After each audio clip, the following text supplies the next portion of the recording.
Cleveland, Ohio. And you're listening to BBQ Central. Start the game! Let's go! We'll do it live. Okay. Well, do it live! I'll write it and we'll do it live!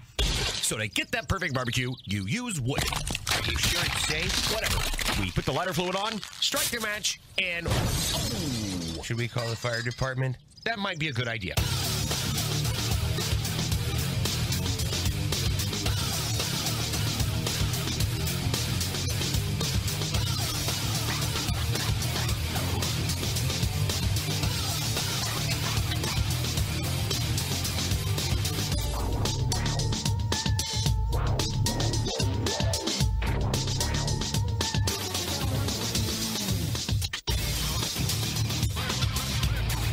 Welcome to the really big Barbecue Central show.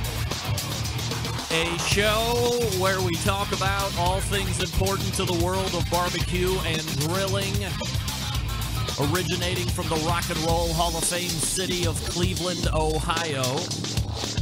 It is the barbecue capital of the North Coast. I'm your program host, Greg Rempe. Happy to have you. If you want to lob a phone call in tonight, if you want to lob an email in tonight, two separate bits of contact information. I will share that with you right now.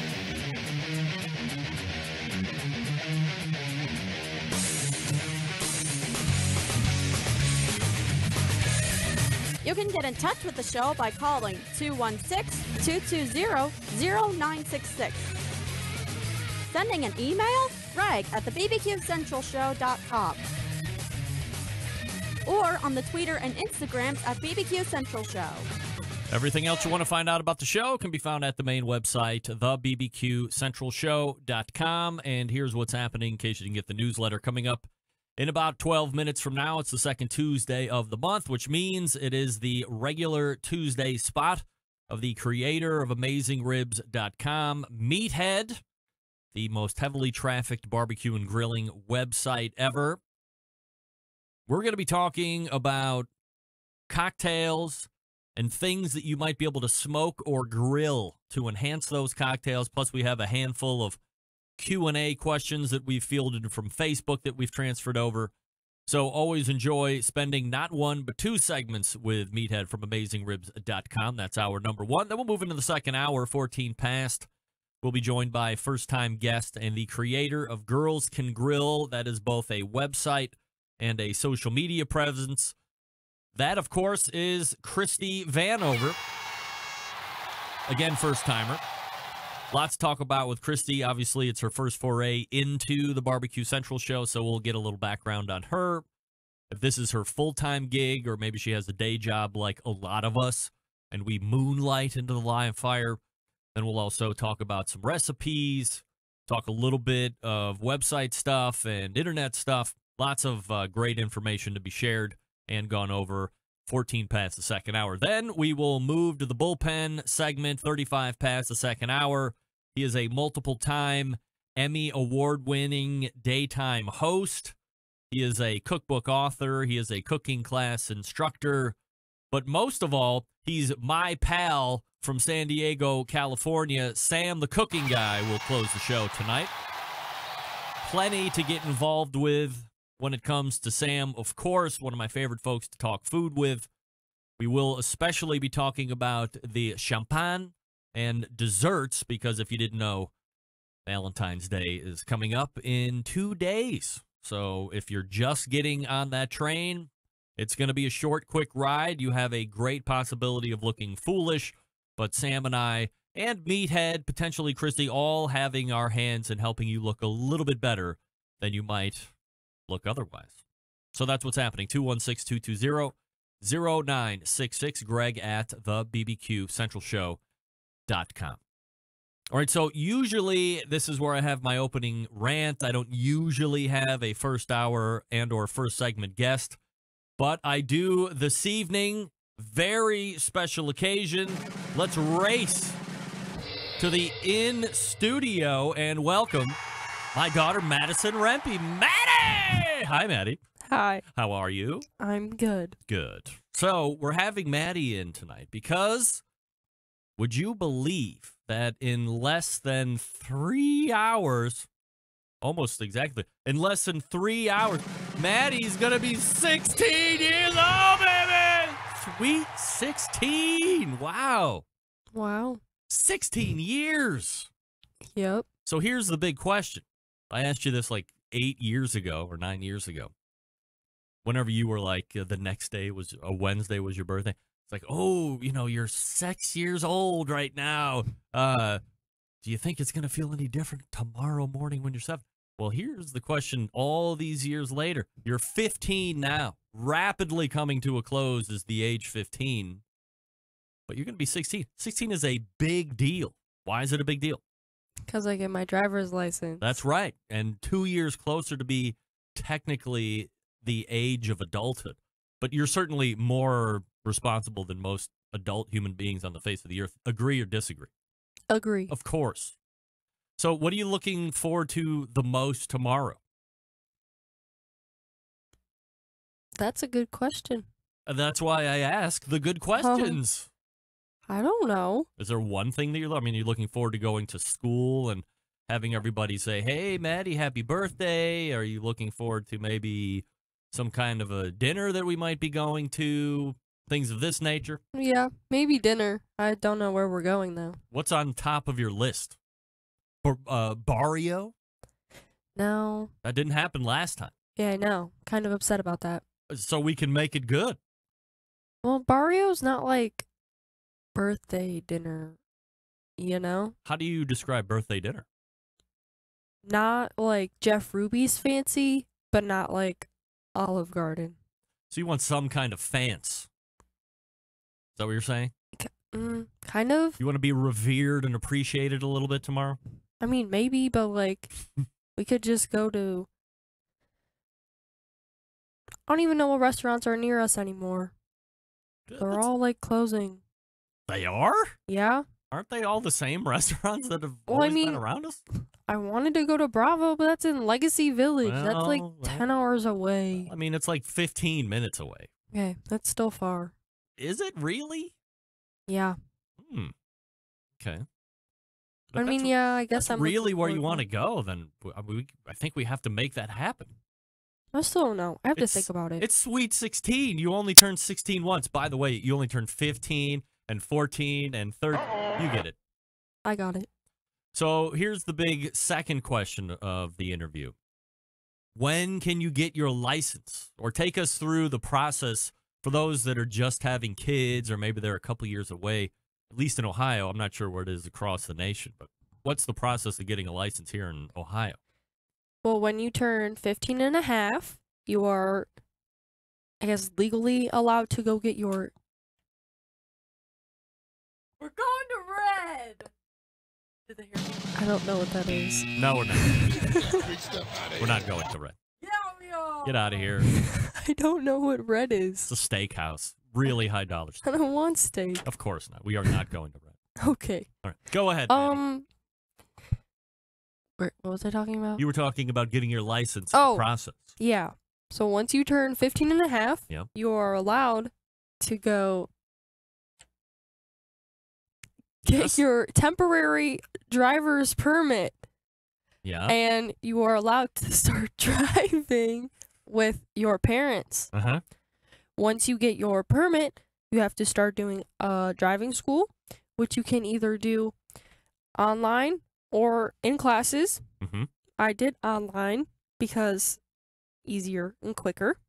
And you didn't want to go to classes? No, this is Chewy. Oh, hi, Chewy. Very nice to see you. Get out of my studio, cat. And then after you finish your classes, yeah, you schedule your in-cars, which is driving around with an instructor for 3 hours. At a clip? Huh? 3 hours at a time? Yes. Yeah. How fun is that? I mean, it's not fun, but if you have a good instructor like I did, you guys will talk, so it won't be too boring. Mm-hmm. And then after you finish your in-cars, you schedule your driver's test and get your L's. Your L's, is that what the kids are calling it these days? Yes. The L's. I got my L's in the late 1800s. Yeah? Yeah, very old. First time cars were coming about, I got my L's. All right, so we got 30 seconds left. What do you have to say to the Centralites as you are racing towards 16 at a breakneck pace? Keep grilling your food. Yeah. And making it good. And? Listening to my dad's show. Yes, mostly that. And that's why you're my favorite. Yep. And I know everybody else is watching, and I mean it too. So there you go.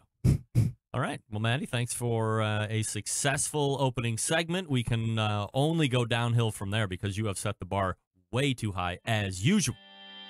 Yep. All right. Tend to do that. You do. All right. Well, thank you, Maddie. You're welcome. All right. We'll see you next year. That's my daughter, Maddie Rippin. So pretty, right? All right, well, where we're going for dinner continues to be up in the air. However, what's not up in the air is me telling you a little bit about a great new book soon to be released. How great? It premiered on Amazon as the #1 release in the barbecue and grilling section. It's called Grill Seeker, Basic Training for Everyday Grilling. Let me tell you a little bit about the author. From the battlefields of Afghanistan, Iraq, Somalia, and Bosnia to a state-of-the-art outdoor kitchen, Matt Eads is looking to unite people through grilling, no matter our race, gender, sexual orientation, cultural upbringing, socioeconomic standing, or political affiliation. Cooking over fire brings people together, differences getting set aside. That's why you should pre-order your copy of Grill Seeker, Basic Training for Everyday Grilling right now. Get it on Amazon. Focus of Grill Seekers to show readers that gourmet grilling doesn't have to be just a weekend activity. With Matt's tips and tricks, you can craft amazing meals and create amazing memories for family and friends every night of the week. The memories and the camaraderie the grilling has created for Matt dating back to his teen years and throughout his time in the Marines fuel the desire to spread his passion for outdoor cooking. They're also the reason he started the United by Flame movement on social media, hashtag United by Flame. Here's a few teaser recipes from the book.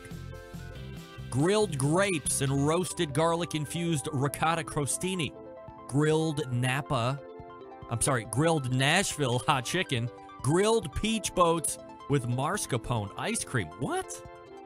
Don't forget, join the hashtag United by Flame movement. Head to grillseeker.com, and at the very top of the website above the logo, click the United by Flame link, and then check out the page. Don't forget, you can send in a photo of Matt while you're cooking in front of your grill or your barbecue pit. Matt will share that to the page, and you'll become a member of the hashtag United by Flame movement. The website, grillseeker.com. Links to the book can be found on my website on the main page or in the show notes. Grill Seeker, Basic Training for Everyday Grilling. It's Matt Eads. Coming up at the end of the month, by the way. All right, Meathead coming up out of the break. Stick around. We'll be right back.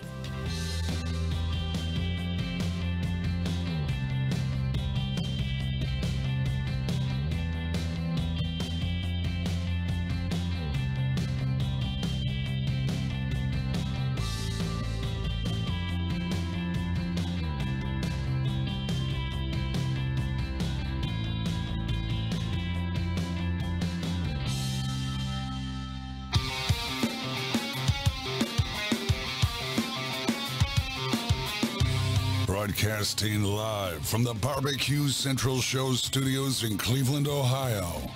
You're listening to the Barbecue Central Show.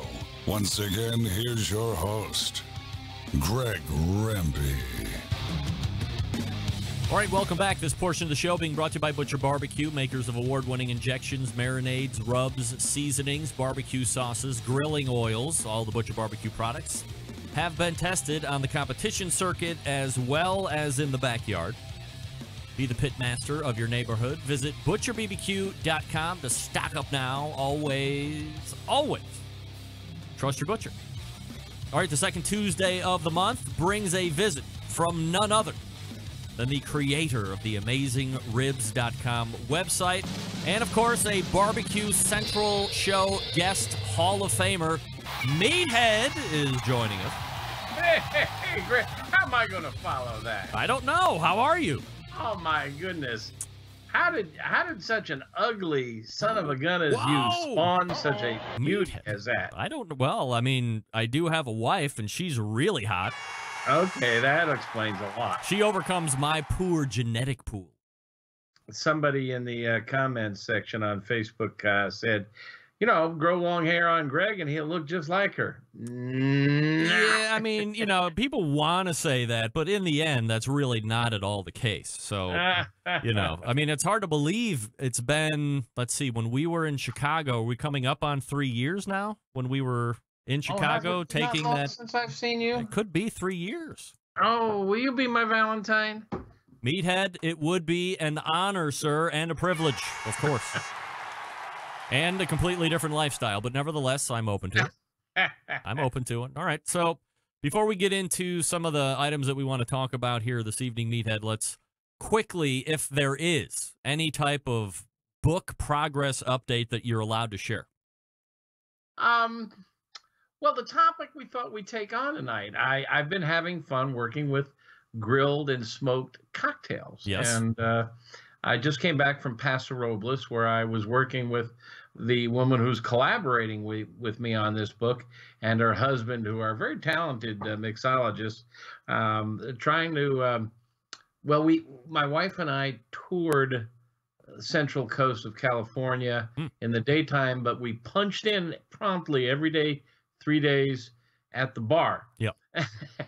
Started making drinks and cooking dinner. It was a besotted 3 days, but we had a lot of fun. So the book is slowly but surely progressing. It's really going to happen, right? Oh, yeah, it has to. It has to? You're self-publishing. It doesn't have to. You're your own boss. Oh, no. I've made a commitment. In fact, members of our Pitmaster Club are getting excerpts from the book as I complete them. There's more coming. I've been posting it in the Pitmaster Club for them.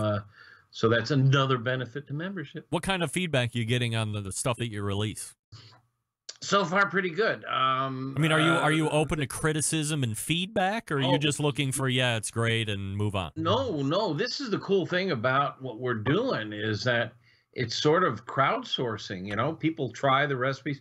We've tested the heck out of them, but you know, if somebody tries it on a Kamado and I haven't tested it on a Kamado and they run into a snag, or I just ran into one recipe with a reader who did we're doing a lot of fun stuff with exotic flavors, and one of the readers had done a recipe that called for hoisin sauce, and he thought it was very thin and dull, and every time I've done it, it's very rich and glossy.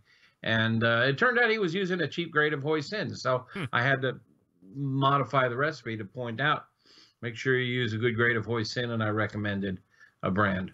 So Meathead, Thursday shows Valentine's Day. Are you a big Valentine's Day guy by and large, or is that a manufactured thing for you, or where do you weigh in on Valentine's Day? You know, I'm a romantic at heart. I've been married 44 years, and you teased the show today, you SOB, with promises that we would talk about romance. Yes. So here's my one hint. People ask me, what's the secret of a 44-year marriage? Ask me. Meathead, what is the secret to a 44-year marriage? Repeat after me. Yes? Yes, dear. That's it, right? No, repeat after me. Yes, dear. Yes, dear. You were right. You were right. And I was wrong. And I was wrong. That's right. Yeah. Learn that quickly. It goes a long way. Learn that quickly. That's right. Yeah. I mean, do you have any other advice for dudes that are looking to maybe really go over the top Thursday that maybe they haven't thought of, might help them impress a significant other? Well, don't go to a restaurant, man. It is gouge the customer night. I mean, you know, everybody wants to go out for dinner on Valentine's Day because they can't cook. And everybody gets gouged at a high price and a limited menu, and it's crammed and it's noisy. Cook. You know, the old saying about the way to a man's heart is through his stomach. the inverse is equally true. The way to a woman's heart is through her stomach. Either way, cook. Is it the lazy way out to go out? Could be. You Yeah. know, the old saying about what are you making for dinner tonight? The answer is reservations. Yeah. Meathead joining me here on the show. AmazingRibs.com is the website. Are you on Twitter, Meathead? Oh, yeah. I'm at Meathead on okay, Twitter. that's what I thought. At Meathead, I didn't know if that handle was still significant or not, or still I valid get or all not. of the hate mail aimed Yeah. for Rob Reiner. Yeah, oh, great, even better.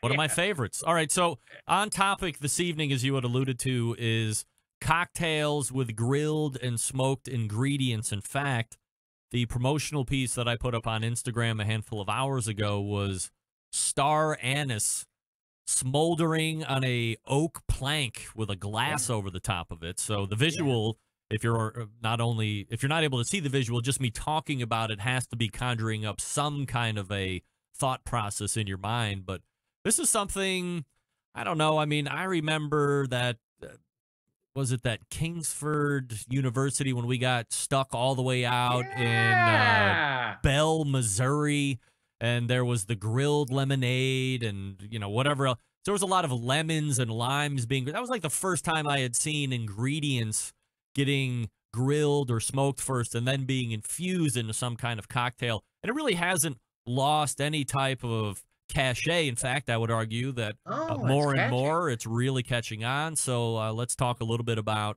what you're seeing and what you're recommending on the grilled and smoked ingredients for cocktails. Well, Greg, that was, that's a funny point that you make that point. Just to elaborate for the readers who don't know the story, Greg and I were both at an event Kingsford did in Las Vegas years ago. And there were about a dozen or so barbecue lovers out there, most of us media, blogger types. And they had some fun activities for us. Chris Lilly did a butchering demonstration. And among the others, they had a little cocktail contest. And Chris did something. He made his grilled lemonade, but the rest of us were doing cocktails. And my team, Robin Lindars, and gosh, who else was on my team? I forget now.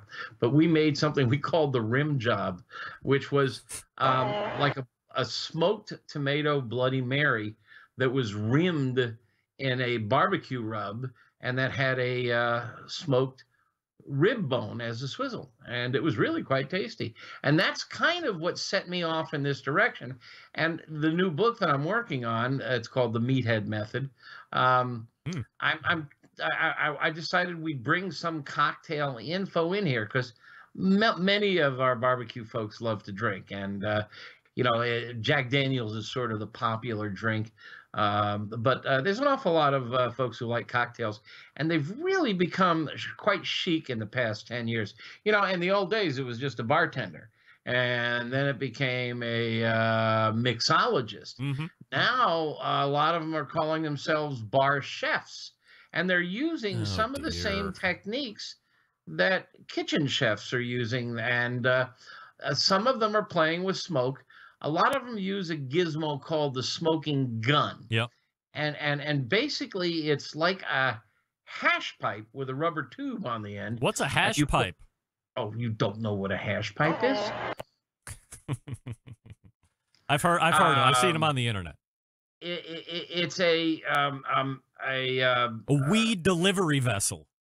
Yeah, thank you. Hashish is very, very potent version of marijuana, I guess. And it's a very small bowl. And these things have like a motor with a blower and a rubber tube. And you put sawdust in that little small bowl, and it creates smoke and then pushes it down the tube so you can stick it into a drink. Or I've put it in, I've taken like a baking tray with scallops and cover it with a baking pan, I should say, cover it with saran wrap and stick this tube under there and let it smoke.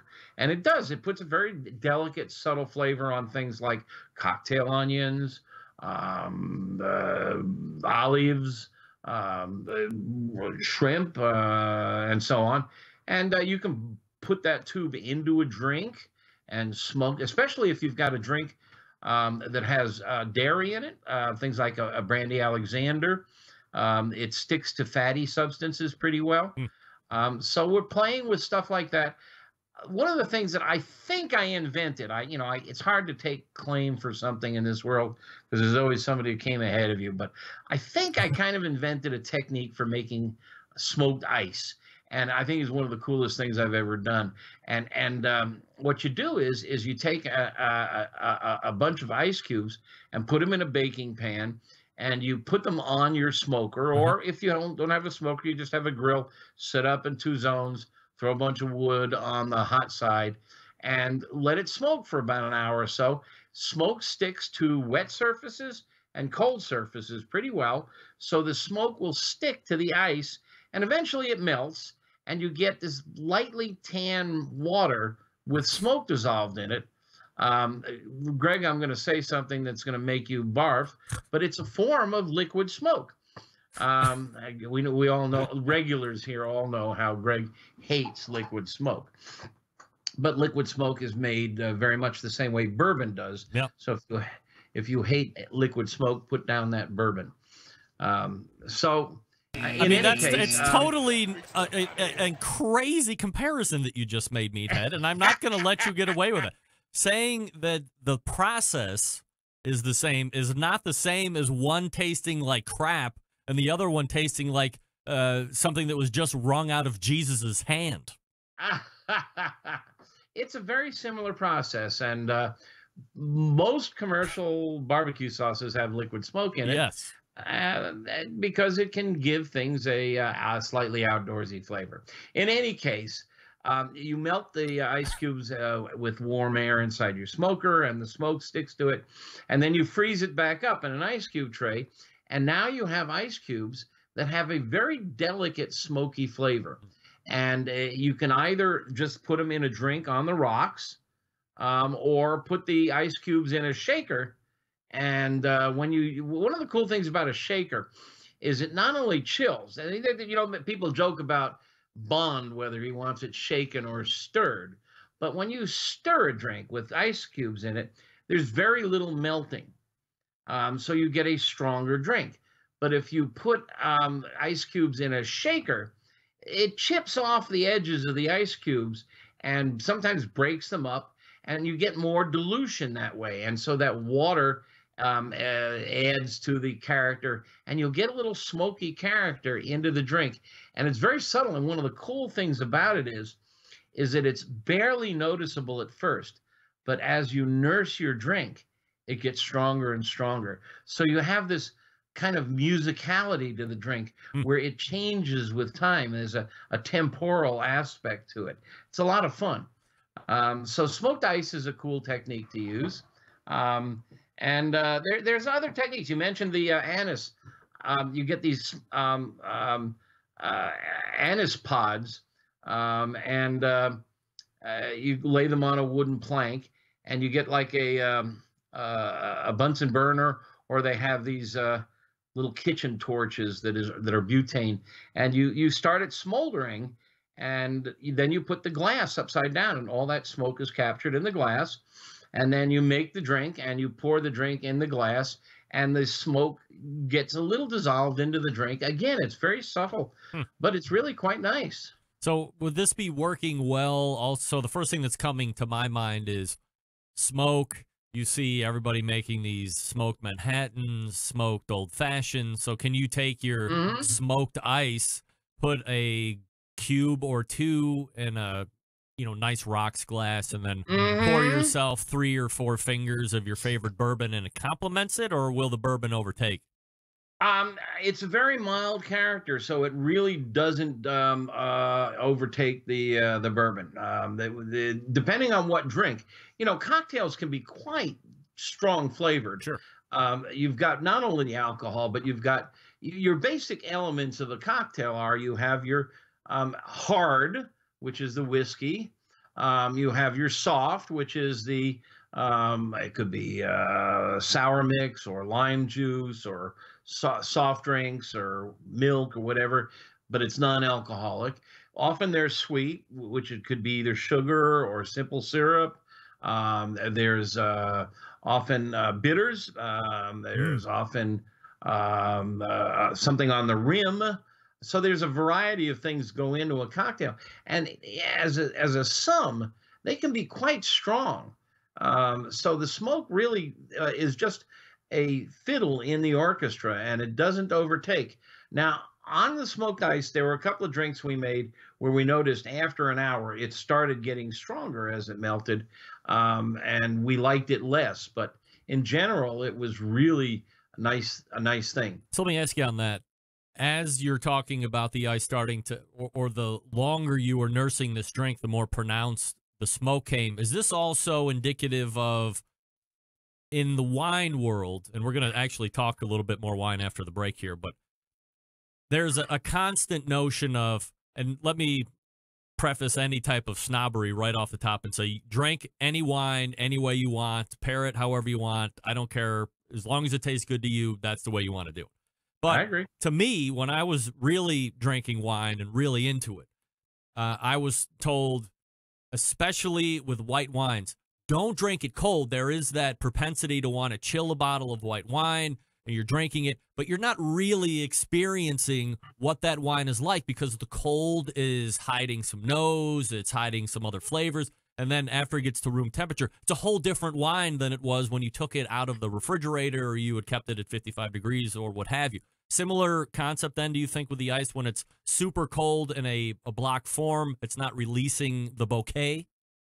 Can be. I think with wine, I mean, what we remember from high school physics and chemistry class is that when things are chilled, the molecules move slower. The flavor molecules aren't as active in a cold drink. So when you allow a drink to warm up, those flavor molecules get more active, vibrate more. But a lot of that happens on your tongue.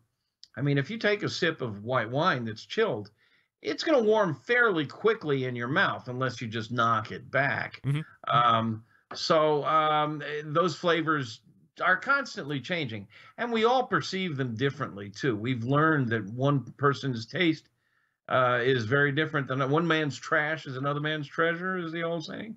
Everybody's taste is different. Taste is a matter of taste. Chacun a son goût, I think, is the French expression. I wouldn't have the first. Yeah, flavors change with temperature, and that's kind of what's going on here with the smoked ice.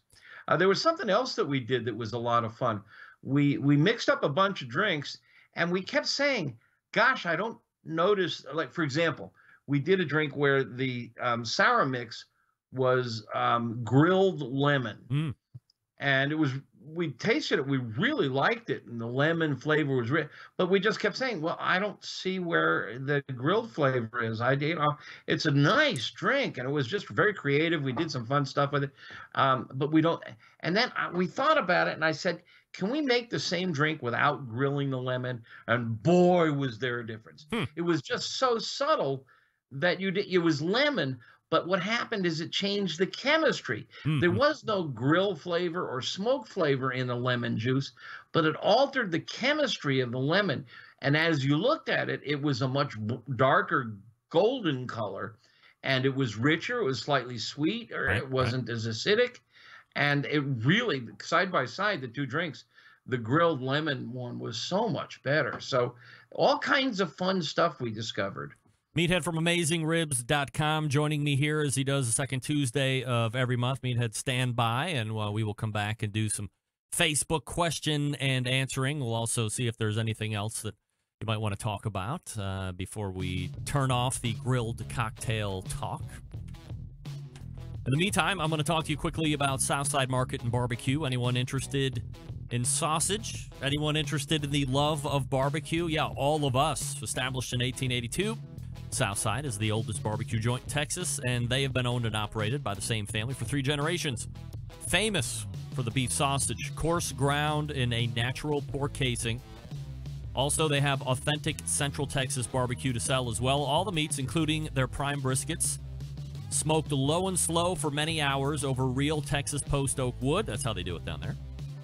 They ship nationwide via the online store, southsidemarket.com. They also ship fresh and smoked sausages nationwide. Shipping customers can choose to order now and ship later, include a custom gift note, and mail to multiple addresses without any additional charges. That's what I did this past Christmas for all the embedded correspondents.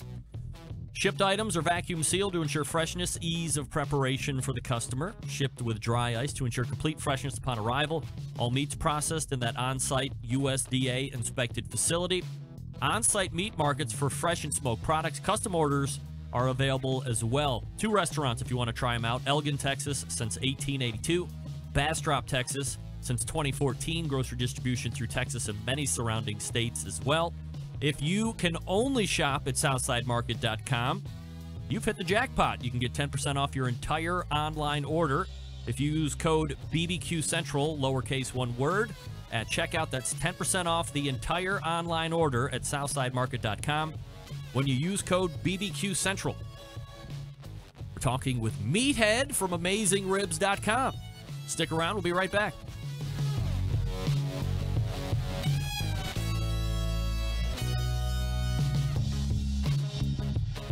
Continuing to produce incredibly mediocre content in an exceptionally professional way.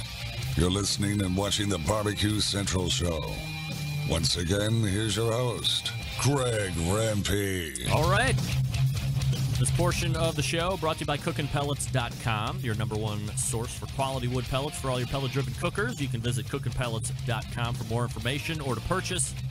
You can also buy from Amazon.com if you would prefer. You go to cookinpellets.com, download their free app, and they'll even alert you to great shipping prices when those come. In the meantime, we pick up our conversation with Meathead from AmazingRibs.com. Meathead, anything to tie up the smoked cocktail ingredients and grilled stuff? Just a couple other things that you can play with as you're experimenting.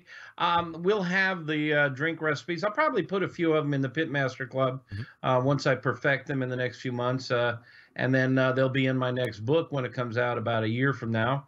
But some things to play with is smoked salt. You can buy it or make it. Smoking sugar is something fun to play with. If you want, you can try flaming drinks, but they are really dangerous. Be careful, especially flaming shots. Just Google flaming shots on the internet, and you'll see pictures of people setting their mouth on fire, setting their mustache on fire, setting the house on fire. Sounds fun. Yeah, just beware of flaming shots. But you can use things like smoked hot sauce. Chipotle Tabasco is Chipotle is smoked. You can use Chipotle in a drink to get some heat. The smoking guns, that's a brand name, but there are imitations that are less expensive on Amazon, and they work. I've got one. You can do things like grilling all kinds of fruits, pineapple. There's nothing better than grilled pineapple. Agreed. It's wonderful. By the way, if you like grilled pineapple, I just came back from vacation, my first one in 5 years, and we went to Hawaii, and I went to Michael Mina's strip steak restaurant in Waikiki, and instead of making bananas Foster, which is a famous flamed dessert, they made pineapple Foster, and I filmed the whole process, and it's on youtube.com/AmazingRibs. I just posted it. It's pretty cool, and you can recreate the recipe just from watching the video. Other things you can do is you can light your garnishes, orange peel, rosemary, cinnamon. You can light them all on fire. You can use wood chips. I mentioned that we used anise. I should be clear. It was star anise. And when we were done, we dropped the star anise in the drink, and it really tasted neat. So there's a lot of fun stuff you can play with. Meathead from AmazingRibs.com joining me here on the show. All right, so let's go ahead and transition over to some Facebook Q&A if you're up for it. Yeah, and I should also jump in here with Valentine's Day coming around, and if you're going to be cooking at home, may I suggest chocolate being the favorite Valentine treat. On our website, I have a chocolate barbecue sauce. It's really good, and it's a lot of fun. So whoop up some ribs with a chocolate barbecue sauce for your lover, or It's not barbecued. It's not grilled. It doesn't have fire involved. But you can. There's a recipe for the little chocolate balls. What are they called? For crying out loud! Chocolate balls. Yeah, there's for crying out loud, my memory is troubles. Buckeye balls. Somebody in the online will tell me the answer. But in any case, they're really. You mean bonbons? No, skip it, and I'll think of it in a minute. All right. First question: truffles. Truffles. That's it. Chocolate truffles. Thank you. I thought of it. It's not Christy Vanover from Girls Can Grill that thought of it. I thought of it, of course. It's really easy to make chocolate truffles, and I have the recipe on AmazingRibs.com, and it's fun because your hands get all covered in chocolate. That's right. We love to be messy. That's part of being a barbecue and griller. First question from Steve in Tennessee, Meathead. Tell me about wines that pair with pork, brisket, and chicken, all barbecued. Okay. Look, one of the reasons I feel comfortable answering this, and your readers, your listeners, some of them know, I had a previous life to barbecue. I was the wine critic for the Washington Post and the Chicago Tribune. I published a magazine. I was on the USA wine tasting team. So I know a little bit about wine. I'm not up to speed currently on all the hot new wineries and stuff. But the general theory in all wine and food pairing is take a look at the food and find the dominant characteristic. So if it's pork ribs, but you're putting a really heavy, rich Kansas City barbecue sauce or a chocolate sauce on it, that's going to be the dominant flavor. So that's what you do your matching with. If it's just a simple piece of grilled fish, then the fish is the dominant flavor. But if you're making a really lemony sauce, that's the dominant flavor. So identify the dominant flavor. So when you say barbecued pork, my question is what's with it or on it? If it's just a pork chop grilled or smoked, I tend to go for a light white wine that's got good acidity, that will cut through fat, like a Sauvignon Blanc. But if it's got a mustard sauce on there, I might go for something richer like a Chardonnay. It really varies. But I think the key is what's your dominant flavor and match your wine to that. And there's two ways in matching. There's complement and contrast. You can wear a yellow shirt with brown pants, they complement, or blue pants, they contrast. And the same idea here with wine. You can choose, for example, a very hot, spicy barbecue dish. Go for a slightly sweet white like a Riesling, or a Asti Spumante or something like that, a Moscato, which is a contrast, or go for something that complements it. Usually for fatty foods, I want acidity because acidity cuts the fat. It's like brushing your teeth between each bite. Meathead bringing the wine talk because he's still an expert, whether he wants to downplay it or not. Next question is from Josh Poston. If Meathead's theory of beer can chicken is correct, I could cook a chicken over a can of kerosene and the chicken will not be affected. True or false? I didn't say it will not be affected. It won't be affected much.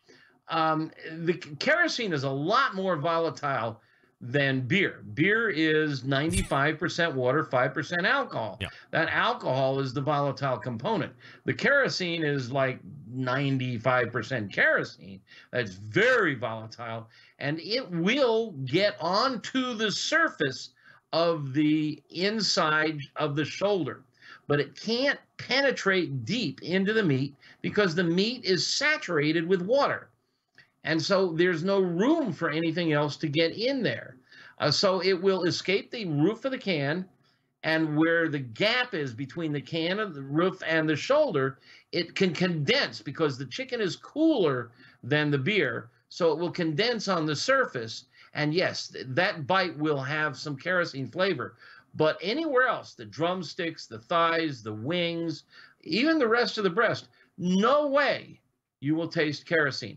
You may smell it because that fragrance might get all over the place, but more likely what will happen is the kerosene will catch on fire, and then you'll be able to taste it. Josh, let me be Waterford crystal clear here.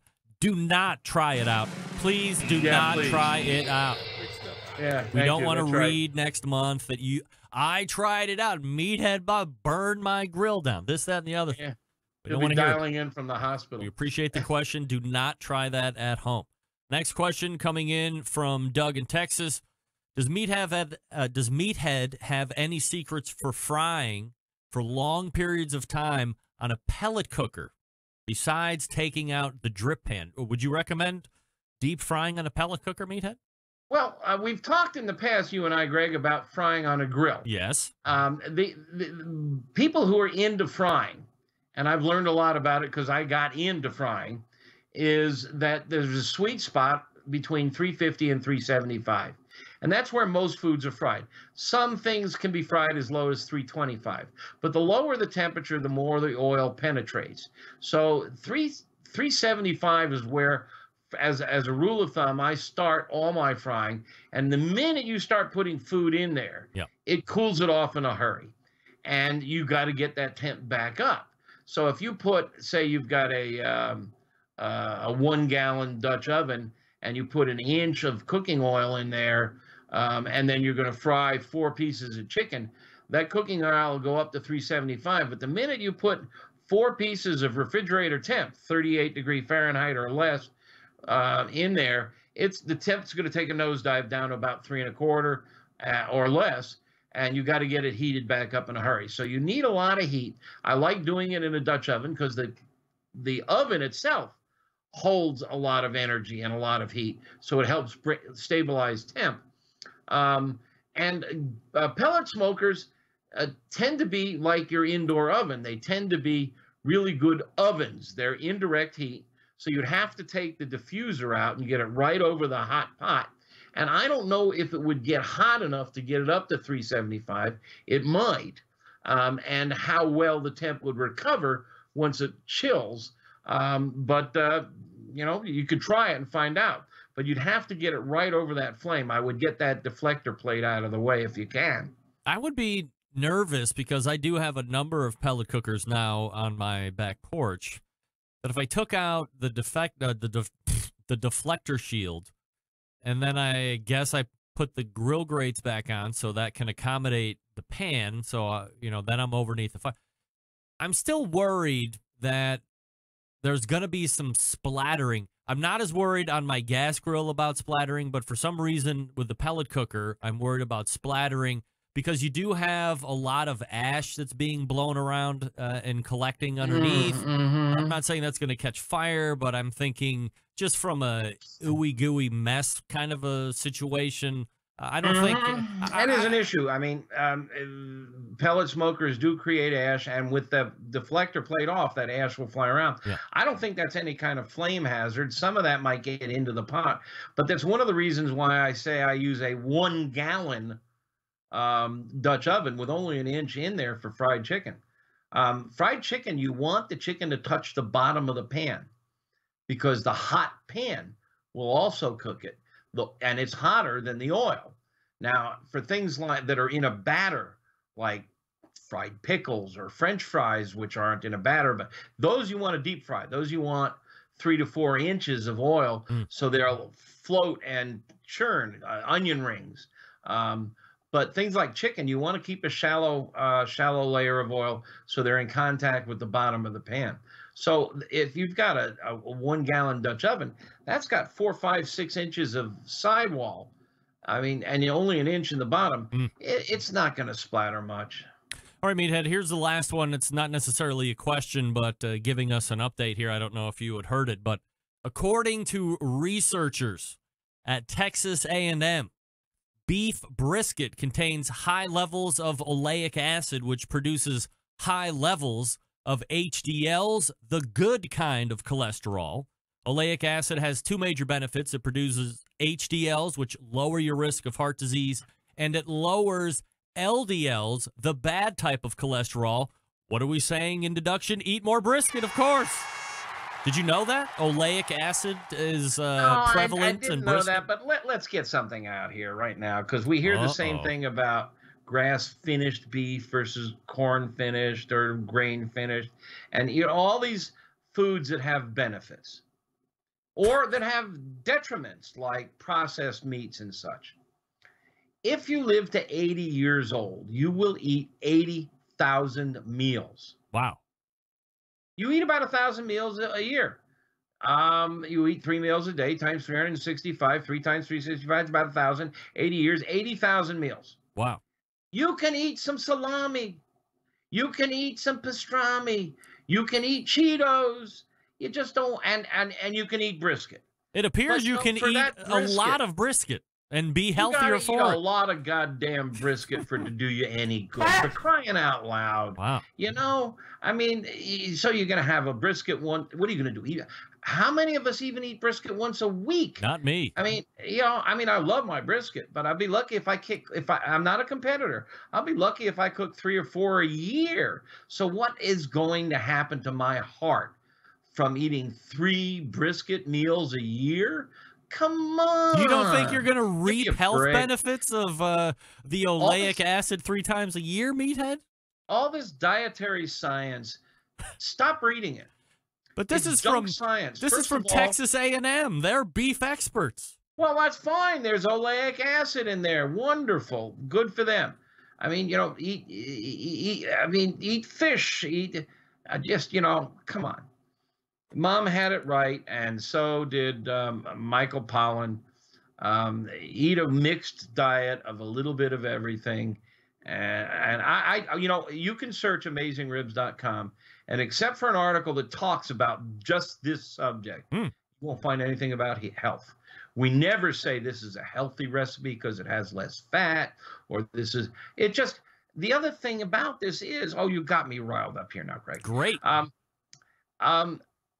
Dietary science is not the same as laboratory science. In laboratory science, I just talked about how we made a cocktail and we couldn't really taste the difference. It was just delicious. We didn't taste the grill flavor. Then we made one without.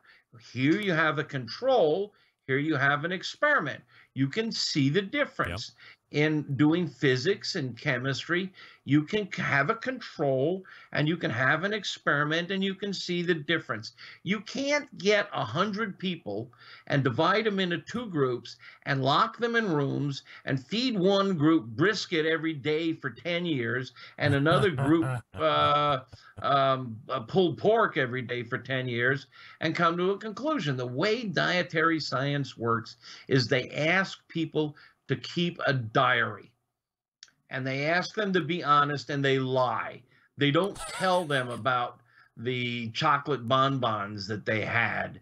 They don't say that they had 8 ounces of brisket. They say they have 4 ounces, and then they look at these diaries, and then they look at the mortality rate, and they say, well, this guy ate a lot of red meat, and he died 5 years younger than the other guy who ate a lot of fish. Therefore, fish is better. And then there's this whole issue of cause and effect.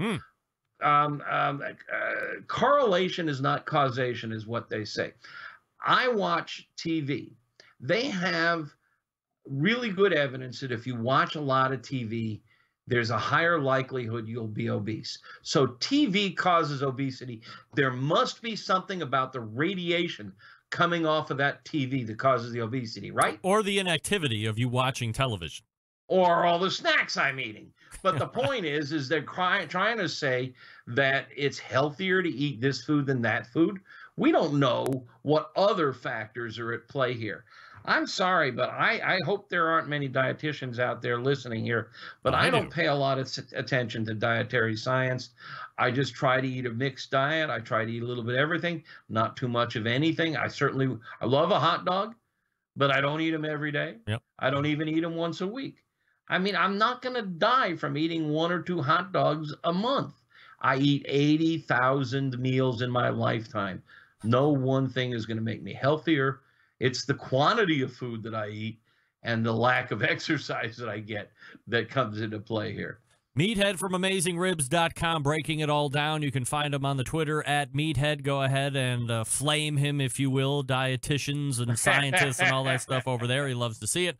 But in the meantime, you can catch him here the second Tuesday of every month. Meathead, always appreciate the time, my friend. Greg, always fun talking to you and the Centralites. Happy Valentine's, everybody. Be my Valentine. All right, we'll be Meathead's Valentine. Absolutely. Who doesn't want to be Meathead's Valentine from Amazing Ribs? I know I do. Wow. All right. Well, there you have it. A little caught up on the oleic acid brisket situation. Eugene, great question. You got Meathead all riled up. Love it. Head on over right now to BigPapaSmokers.com for all your barbecue needs. Big Papa Smokers, the one-stop online shop for all things barbecue. Their curated selection of only the best outdoor cooking and grilling supplies will get you on the path to better barbecue results in no time. Everything at BigPapaSmokers.com has been Pitmaster approved by Sterling Big Papa Ball himself. From the award-winning rubs and sauces to the American-made grills and smokers, Big Papa Smokers has something for everybody, and it will help you become a better outdoor cook. Big Papa's has those championship rubs and seasonings. Flavors like Sweet Money, Cattle Prod, Cash Cow, Money, Gold Desert, just to name a few. You know, they have over 13 perfectly balanced flavors that transform ordinary meals into extraordinary. Also, a great relationship with Steph Franklin and the folks over at Simply Marvelous Barbecue. Put them together, you now have the West Coast offense in your hands. And we know how that's been working on the competition circuit for the last handful of years. They have barbecue sauces, a whole bunch of them, to include Granny's barbecue sauce. If you're looking for a new go-to sauce, you might want to try that one. Aside from the rubs and sauces, they also offer a great selection of pellet, charcoal, and wood cookers. If you're looking for a versatile smoker that's easy to use, check out that Mac 2-Star General Pellet Grill. Big Papa Smokers, the exclusive Mac dealer, even offers special packages. Not a fan of pellet smokers? Fine. Take a look at the Old Hickory Ace BP. It's the only charcoal smoker that Big Papa trusts on his competition trailer. And if you're a backyard barbecue enthusiast like me, looking for a durable and versatile grill that will last forever, the M Grill from Texas is just what you need. They're built like tanks. Not sure what kind of grill you need? You really can't go wrong with anything featured on BigPapaSmokers.com. They have something for every kind of backyard cook and budget. Check out the website today to shop the full selection. You know what? It's clear that Big Papa's the place to go for all things barbecue. Everything featured on the website, hand-selected to help you barbecue better. If you have any questions, you can call them 877-828-0727. That's 877-828-0727. Or you can shop their website, BigPapaSmokers.com. That's BigPapaSmokers.com. All right, we are back to wrap the first hour right after this. Stick around. We'll be right back. You're listening to the Barbecue Central Show.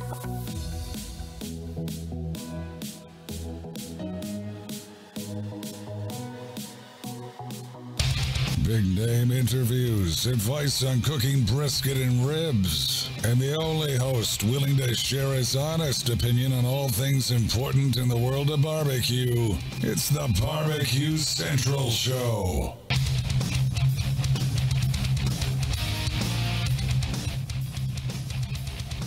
And the mic has to be on for you to hear me. Thanks again to Meathead from AmazingRibs.com for joining me last segment. Stephen Broderson weighing in on the instant chat. All science studies are a bunch of BS. How many times have eggs been proven to be bad for you? Then, good for you. Then, bad for you. Then, good for you. It's a good point. In case you were wondering, the 2019 horse meat shirts are available. And where are they? I got a picture of it. Look at this guy. Phil Ludswick is in with a 2019 horse meat shirt available on Amazon. Like, literally all you have to do is go to Amazon.com and in the search, just put horse meat. It'll be there. You will also have the opportunity to get the 2018 version if you want. You can keep a running year hoard. He's got the 2019 version. Again, Amazon.com has them right now. Go to Amazon.com, search Horse Meat 2019. You'll find it. Setting up for the second hour, Christy Vanover, Sam the Cooking Guy. Your phone calls and emails and a take about last week that you won't want to miss. Stick around. Be right back.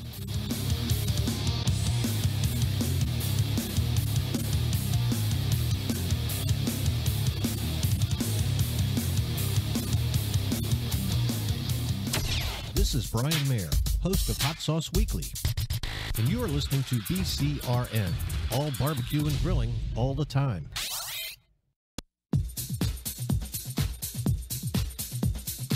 Happy to have you aboard here for the really big barbecue show. Boing. We cook because we have to, and we grill because we want to. Hit me! Fine, how's it going?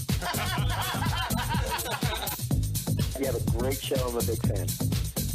Boing. So what seems to be the problem here? This man looks like he's dead, and he's in the crackle. Charbono! It's all about the charbono, dude. Succulent fish. What?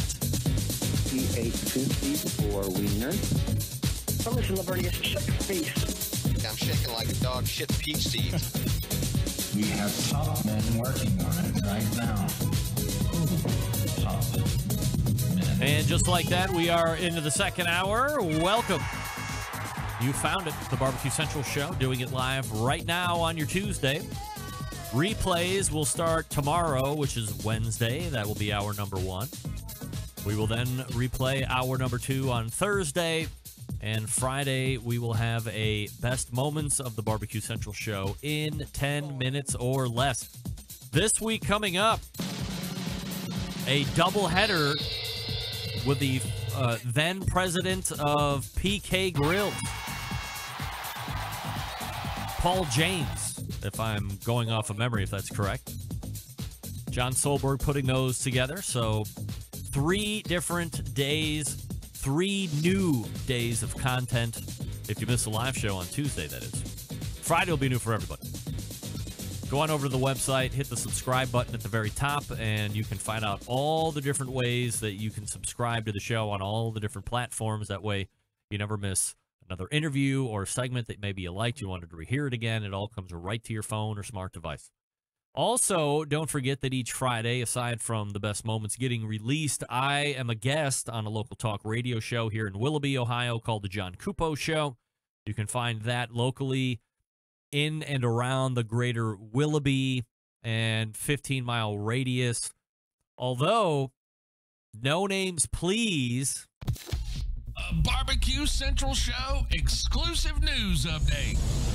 That's right, Greg Rempe reporting here at the breaking news desk here in Cleveland, Ohio. I have been told by No Names Please that the long-promised turn-up of transmission is absolutely going to happen, and it could happen in a matter of weeks. What does that mean to you? Well, if you don't live anywhere near me, it ain't going to mean nothing to you. You still want to get me on wintradio.com. That's the best, easiest, and quickest way. But if you're a local Clevelander or greater metropolitan area Clevelander, when this full turn-up is realized, that signal is going to blow out probably an hour and 20 minutes in any direction. They actually have to go through and do some kind of a deal with Canada because since we're right on the lake, it's going to blow north. They got to sign some paperwork because they're going to be going into Canada, believe it or not. So it's probably going to stretch, east, probably towards the border of Pennsylvania. It's going to get out towards Avon Lake. On the west side, Strongsville. On the south side, it's going to be a major competing station signal-wise. Programming-wise, that ain't up to me. I'm just a guest. John Cupo doing his thing in the morning from 6 to 9. I don't know what they're going to do after that. I will still be appearing. I'll still be appearing as long as they'll have me. I usually get in there right around 07:30 and run until 8:30, 9 o'clock. So, hey. If you've never heard me as a guest, I mean, they bill me as a barbecue expert, and I'm not going to tell them any different. It's fun. We talk about barbecue stuff. We talk about grilling stuff. We talk about stuff that has nothing to do with live fire cooking and grilling at all. Last week, we got into a big hubbadoo about the Barbecue Hall of Fame. The host had no idea. His question was something like, if there was a Barbecue Hall, I forget exactly how it was. I was like, whoa, what do you mean if? There is a bar. And he's like, oh, well, how is one quantified for the Barbecue Hall of Fame? And I was like, we are not doing this on your show. People will be falling asleep. I will be irate in the next 5 minutes. So we threw caution to the wind. I got irate in 5 minutes. And he then quickly learned about why I think the Barbecue Hall of Fame is a little weird. They're trying, I know. Still a little weird. We also talked about my number one reason why I don't like the Barbecue Hall of Fame. I'm not going to get into it now. Plenty of time for that left in the year. It's only the middle of February. So we'll talk about any and every. It's great. Join me, wintradio.com this Friday around 7:30 in the morning, 101.5 FM, local Willoughby. Also, they simulcast 13:30 a.m., but who really listens to a.m. anymore? Sounds way better on the FM station. Okay, so let me quickly go over what I see and what I don't see while I'm doing the show. And if you've heard this before, bear with me, because it's obvious that we're gaining new listeners and new watchers each and every week. I am simulcasting to a number of different live environments while I do this show.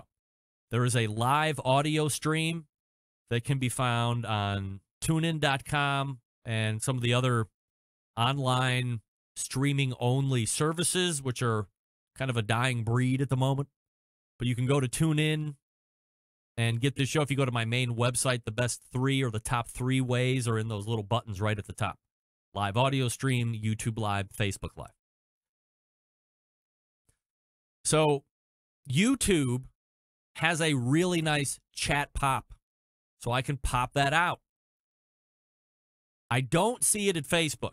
The chat is bad system. The interface on Facebook isn't that good. I can't pop it out and set it somewhere else like I can with YouTube, which is why I do monitor the YouTube chat during the show. In fact, I would encourage more of you to use the YouTube interface.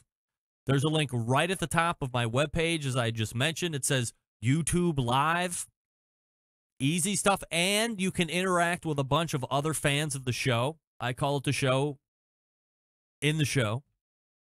Look, long way to go here. Last week, there was someone named Teresa Bell who was on the Facebook feed. And this is a comment she left during the top of the second hour. Quote, "You are very annoying. Please bring on the guests." End quote. I have a question for you, Teresa. Have you ever seen the show before? I get about one segment per show for me to do what I want to do. You think my rant on gravy-scented candles was annoying? I disagree. The gravy-scented candle rant was awesome. And if you think that was annoying, I have some really bad news. I didn't even turn on the annoyance factor on that one. Wait until I start firing up the Barbecue Hall of Fame, which I just mentioned, and the horse meat agendas again, which is a picture I just showed a couple minutes ago. That is annoying. That happens every show for months on end. The gravy rant was spectacular entertainment. The good news is this. Teresa, I am banning you from the show right now. You are banned. Banned. Here's the number to call. 216-220-0966. You think I'm annoying. Stop hiding behind the keyboard and lob me a phone call. Be a man, Teresa. Call me on the phone. Say it to my face. Otherwise, tune out. Do you want to know what a bad take it is? quote, "You're annoying, bring out the guests." That's a bad take. Give me more than that, because I'm not annoying. I'm hilarious. Just ask all of the other Centralites. Hilarious. High comedy. They're tuning in for the one segment where I get off. Not for the guests. Not for the information. They're tuning in for my hilarity. Teresa, look, it's either you're with me or you're against me. We cannot have divergent views and get along. That's just not the way it is these days. We are one or we are none. Teresa, beat it. Banned. Banned. And if you don't think I can ban people from the internet, I have back channels and deep reaches the likes you have never, ever seen. Not only will you be banned from my Facebook page, from my Twitter page, I will ban you from the worldwide internet. It happens. I make it happen. I run this show. This is my show. I run it. I will ban you. And you're banned. Beat it. I am hilarious. Quote, "You're annoying. Bring out the guests." Damn. Harsh, Teresa. Come on now. I hate to say that you're gone, but you're gone. You're gone. One less Centralite. That's all right. I hate to lose, but sometimes you got to thin the herd. Sometimes you got to trim the... Let me talk to you quickly about Green Mountain Grills. In 2 weeks' time, we'll be talking with the president of Green Mountain Grills, longtime supporter of this show, Jason Baker, and we're going to be talking about the Green Mountain Grill Prime line. Prime. Have you seen that? It's starting to trickle out in the social media. Sterling Smith is doing a really great hype version for the Prime line right now. So if you go to Loot and Booty or go to Green Mountain Grills, you'll see the video where Sterling's on. Does a great job kind of hyping it up there. Big revamp, big refresh. Really looking forward to Jason talking about it here in a couple weeks. In the meantime, if you are in the market and you can't wait, I get it. You got to have that grill now. Green Mountain Grill, something you want to take a look at. They have a Jimbui. This one is big. You can do 3 and 4 whole briskets. You can do multiple racks of ribs. You can probably do 5 or 6 pork butts on it if you want, depending on if you pan pork butts. Maybe you don't pan pork butts. Probably get more on if you want. But if you do, just keep that in mind. Now, maybe you don't cook a ton of food all the time, or you have a small family, or you want something that can make some good pellet-fired stuff, but you don't want to have a huge thing on the deck or wherever. Fine. You don't have to do that. Get the Daniel Boone midsize. A lot of families love it. Really good when it gets into the higher temperatures, but right in that wheelhouse of barbecue temp. Smoke roasting, if you will. Now, if you're a traveler or big tailgater, you just want something that you can take on some type of an event with you. Davy Crockett is the portable version. Still runs off pellets, still give you that wood-fired taste, but you can take it in the back of your truck, van, SUV, it doesn't matter. Plus, if you don't have access to a you-know-what traditional outlet, use the 12-volt in the car or the truck or the van. It's ready to go wherever you are. Come on. You love it. Daniel Boone and Jimbui, you can rip the guts out of those. You buy the pizza oven insert. It's also available at greenmountaingrills.com or through one of their dealers. And now you have a high-heat pizza oven, and it's a pizza party. Love it. greenmountaingrills.com. That's greenmountaingrills.com. Check them out. Find a dealer. Walk around them, touch them, feel them, ask questions, and your dealer will be able to help you if you have any of those questions, and they will support you after the sale. greenmountaingrills.com. We're back with Christy Vanover. Stick around. We'll be right back.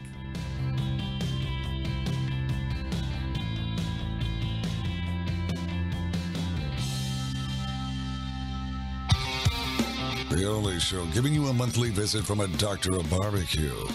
A man actually named Meathead. The author of a barbecue Bible. Bloggers, reviewers, competitors, and manufacturers by the dozens. It's the Barbecue Central Show. Once again, here's your host, Greg Rempe.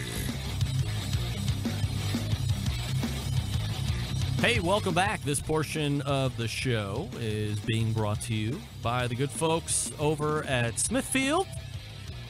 Are you ready to find out where you rank against all competitive barbecue teams across the country? Visit smokinwithsmithfield.com to check out your rank on the Smokin' with Smithfield National Barbecue Championship Leaderboard. Again, the website, Smokin', S-M-O-K-I-N, smokinwithsmithfield.com. Appreciate the folks over at Smithfield supporting the show as they do and have been for the last couple years. My first guest in the second hour, a competitive barbecue cook, KCBS certified judge, very popular on the social media scene as well. Always looking to promote the fun of cooking over some type of live fire. Let's go ahead and race to the hotline and welcome first timer to the show. Creator of Girls Can Grill Landscape, Christy Vanover, joining me here on the show. Christy, how are you? How you doing? I'm doing absolutely fabulous. Appreciate you making time for the show this evening. So let's do a little bit of background on you, Christy. Where are you from originally? Where are you headquartered out of now? And, of course, then we'll build into some live fire. All right. I hope I don't mess up and get banned from your show. So you're already treading a fine line. Let me tell you that. Right. All righty. Okay. Well, I was born in California, but kind of grew up all over. I kind of call Kentucky home. That's where I spent my high school and college years. And now I'm living just outside of Las Vegas. Where in Kentucky? In Louisville. Oh, really? You can tell I'm from Louisville because I know how to say Louisville. That's right. Louisville. Yeah. Bourbon County, USA. Love it. Right. Like, how big was bourbon back then? I mean, was it anywhere near the heights, or has it always been tremendously popular and is just now, like, everybody's really finding out about it? You know, when I lived there, I was under 21, so it may have been really popular, but I still think that now it definitely has a craft to it that's been appreciated more, and they've got the Bourbon Trail now, and so it's definitely become a big tourism part of the state of Kentucky. How do you end up just outside of Las Vegas? My husband was in the Army, so he served over 20 years, and we moved all over the world and all over the place. And his family moved out here, and we just decided this would be a great place for us to end up, and love the weather and really love everything about Vegas and close to an airport. So anywhere else I want to go, I just hop on a plane and get there. So where's the most exotic place you guys were living at? We lived in Belgium and we lived in Korea. So and then Mississippi. So no, really, we lived all over. So, but Belgium was fantastic. Korea, I mean, really, really amazing. And the food that you get there is just out of this world. So what kind of a diet is over there? I mean, stereotypically, you're probably thinking like fish and seafood and stuff like that, but is it a little different than that? In Korea? Yeah. Yeah, no, all sorts of meats. I mean, definitely pork belly was really popular, and beef, with bulgogi. And, that's where you've got the grills where they've got those open pits, or not open pits, but excuse me, but the small grills that are kind of like this in front of you, and they bring out the raw meat and the raw veg, and you just cook it right there at your table. The challenging part is that you sit on the floor. No problem for me, but if you can't sit Indian style, it's a little difficult, but yeah, fun times. When did the love of live fire start? Were you from a family that was just innately grilling or barbecuing, or do you find it later? I definitely found it later. I had a different blog that I started in 2010, and it was more of a place for me to catalog my recipes. I used to do some catering when I was with my husband in the Army, and people were asking for my recipes. So I just threw them on a blog and started social media. And then when I moved to Texas, we were stationed at Fort Hood. I just realized more and more how much I was cooking outdoors, and also started eating really good barbecue when I lived in Texas. So that just expanded everything there. And I transitioned my blog to a website that was really focused on grilling and blogging. And my father-in-law is the one who actually taught me how to cook in general, and then also taught me how to cook outdoors. And it's just blown up from there. So is the blog turnover where Girls Can Grill start? Yes, that was about, I want to say, March or April 2015. So almost going on 4 years now. Yeah. Okay. So, I mean, that's a relatively new space in terms of age of website. I mean, they're popping up all over the place, of course. But, I mean, we've certainly seen a huge explosion of interest in live fire cooking in general here. I mean, obviously, well before you started your blog or converted it into where Girls Can Grill. So what do you think separates your website. There's a handful of other girls that are women that I can think of right off the top of my head that are, similar in name or have girl in it. And I guess it smacks of saying, hey, this is known to be stereotypically a male-dominated landscape, but it doesn't have to be intimidating, nor does it have to be ruled by men. Women have just as equal talent if they're going to put in the work to do it. So talk to me a little bit about the concept and why you wanted to push it out that way. Yeah, sure. So, Girl, who you have on your show all the time, Robin, she was definitely an inspiration to me early from the beginning. And Girls Can Grill wasn't really set up it was really more set up for me, for a confidence builder, to kind of tell me that this is something I can do. I loved cooking, and it was reaffirming to me to tell me I was in the right space.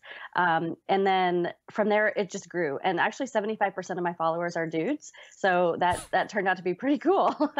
But I also, through what I'm doing, I definitely want to inspire other women. And I want to discover and learn why other women don't necessarily like to grill. I find that some find cooking with charcoal is dirtier, so they don't care for that. Although I'll tell you, I've got pellet grills, and cleaning out a pellet grill is no clean task either. No And then also gas grills. Some of them are a little bit, worried about actually, pushing the button to ignite the flames. And so there's just various reasons. Some just don't feel comfortable. Some don't want to do it, and that's fine too. But I want Girls Can Grill to be a place where if you're new to grilling and you're interested in it, or you want to get interested in it, then I'm a place where you can reach out and I can help you with grilling. And from there, it's just transitioned into me turning into a barbecue competitor. And so I'm actually helping a lot of new people on the barbecue circuit who want to get involved, and kind of learning from my mistakes and learning from my successes and sharing all that information too. Christy Vanover joining me here on the show. Girlscangrill.com is the website. Socially on Instagram at Girls Can Grill, of course, probably same on Twitter too. Yes. Christy? Okay. Yep. Yes. So we got Everywhere. to keep those handles the same for consistency. Yep. Do you think that the percentage of women that might be perceived as apprehensive or scared to get in front of some type of live fire is now dwindling because of people like you and Robin and some of the other more famous women pitmasters that seem to be getting a lot more exposure than they did in years past? I hope so. I've looked at studies in the past, and it seems like that's a trend where it's going. I also do think that pellet grills and just the change in the grilling industry has a role to play in that as well. Pellet grills seem to be more approachable to people who are unfamiliar with managing a fire, managing wood, managing coal, etc. So I think there's a lot of things changing, whether it's us or whether it's the industry in general, and just society in general. They like to have experiences more. They like to go outdoors more. And so on the side, I'm actually a park ranger. That's my full-time job. And so to see people outdoors, they love to gather around a campfire and just have that experience with their friends and family. And when you're around a campfire, what better to do than cook? So how do you fall into park ranger? I actually worked for the Army for several years as a civilian. My background's in public relations, and so I did that for the Army. And then when we moved to Vegas, there was a job opening to do public relations for the National Park Service, and there you go. Been doing it for 6 years now. Have you ever crossed paths with a death-defying animal? No. I'm at Lake Mead, so we don't have bears. We have rattlesnakes, which I've never seen. I did see a tarantula. But I wouldn't define that as death-defying. Did you hear about the guy that took out the mountain lion a couple days ago? No, I missed that one. He was jogging in a trail and it attacked him from behind, bit his neck and hand, but then he choked out the mountain lion to death. And then he scrambled. In a national park? Yes. Oh my gosh, I need to pay attention more. Wow. Oh, yeah, it was all over the news. It was quite heroic because he managed to overpower and choke out the mountain lion. Wow. I just would have screamed we have until mountain he tore lions, me but up. I've never seen any here. So yeah, let's stay away from those. All right, so let's talk about competing a little bit. It is a little bit of a jump to go from honing the skills of the backyard. I've often been asked, how come you don't compete? That would take up the rest of the segment for me to go on the diatribe on why I don't. But there is another level. Okay, well, I want to see how mine stacks up against everybody else, or I want to see if I could beat so-and-so. I mean, however you put that chip on your shoulder to get you out on the circuit. So how did you learn about it, and why did you decide you wanted to get into it? I'm competitive by nature. I've always competed in sports. Usually they were independent sports. Like I was a competitive gymnast, competitive diver, things where I just kind of had to rely on me and my skill set. And then I actually became a food competitor before I was in the barbecue realm. And I competed in the World Food Championships for 3 years when it was hosted here in Vegas. And when I was walking around the pits there, that's the first time I probably saw a true barbecue competition. And, you know, Danielle was out there, Leanne was out there, and I just thought, this is really cool. It was intense. It was really relaxed at first. And then like noon hit, or like right before noon, and it was just balls to the wall. Everybody was going crazy. And I was like, this is intense. And I wasn't ready for it at that point. I didn't have the confidence for it at that point. I hadn't even smoked a brisket, I don't think, by that point. And then when I started Girls Can Grill, somebody invited me to join the Nevada Barbecue Association, which is our local association here. And I learned more, and I talked to people, and they were hosting a backyard competition. And I said, well, let me give that a shot, you know, and it was steak and wings and a few things like that. And I won in wings. And I was like, maybe I should take this to the next level. So then they offered a class to become a KCBS certified judge. And I thought that was a great approach, so that I could actually learn what the judges were looking for before I tried to deliver it to them. So I became a judge, judged a competition, and then they hosted a spring training, which is an awesome thing our association does. Is they actually do the four meat cook, but they give you 45-minute turn-in windows, and then you get to walk in and listen to the judges as they actually tell you what they think when they taste it. So that was quite an eye-opener, because there's just things you learn about tenderness and taste and appearance and all that through there. And then that was like a February or April. And then I competed in May of 2016 in my first competition, and I got a call, and I've been hooked ever since. You get that call and you're hooked. Do you spend more time competing, or if you had an unlimited amount of time, would it be split down the middle between judging and competing, or would you always choose to compete more than judge? I would choose competing. I would say if I had the time and the opportunity, there's not as many contests here in the Southwest as like if you're in the Kansas City or Texas areas. I would say I would like to do like a 75-25 split. And the reason I go there is, again, because I'm competitive and I love to cook. That would be my first passion. But I think it's important for a cook to judge and for a judge to cook, so that you, as a cook, if I judge, I get to taste the other flavor profiles. I get to see the other turn-in boxes. I get to learn from what other people are doing, and kind of have those eye-opening moments of, oh, I could be doing this a little bit differently. But also as a judge, if you cook, you learn how much work goes into putting those 6 pieces of meat in a box, and you have a whole new appreciation. So the next time you think, I'm going to give this a 6, you might take a second thought and a second bite and say, no, this is more like a 7 or an 8. So Christy Vanover joining me here on the show from Girls Can Grill. Let's transition a little bit. You know, I've had some pretty, pardon me, major social media folks here over the last handful of weeks. You certainly have a pretty good following on Instagram as well, Facebook. When did you realize that utilizing that is going to help kind of press the brand out and give you a little bit more exposure and help grow that whole landscape? From the get-go, like I said, my background is in public relations. I've got a master's in journalism and mass communications. So it's come with the territory of what I've done my whole career for other businesses. And there was a point when I realized, as much as I love my jobs, working for the Army, working for the National Park Service, I wanted to promote something that I was really, really passionate about, which was cooking. So that's when I started my first blog, and then following up this next blog, and knew immediately, like, one of my big pieces of advice to everybody, and you've touched on this on your previous shows, is when you pick your website and you pick all your social media handles, make them all the exact same. So I'm Girls Can Grill everywhere. girlscangrill.com, Girls Can Grill on every social media platform. If you have to add a space or an underscore or or something different in there, it just gets a little bit confusing when other people are tagging you across platforms. So that's a key. But social media is important because it drives people back to my website.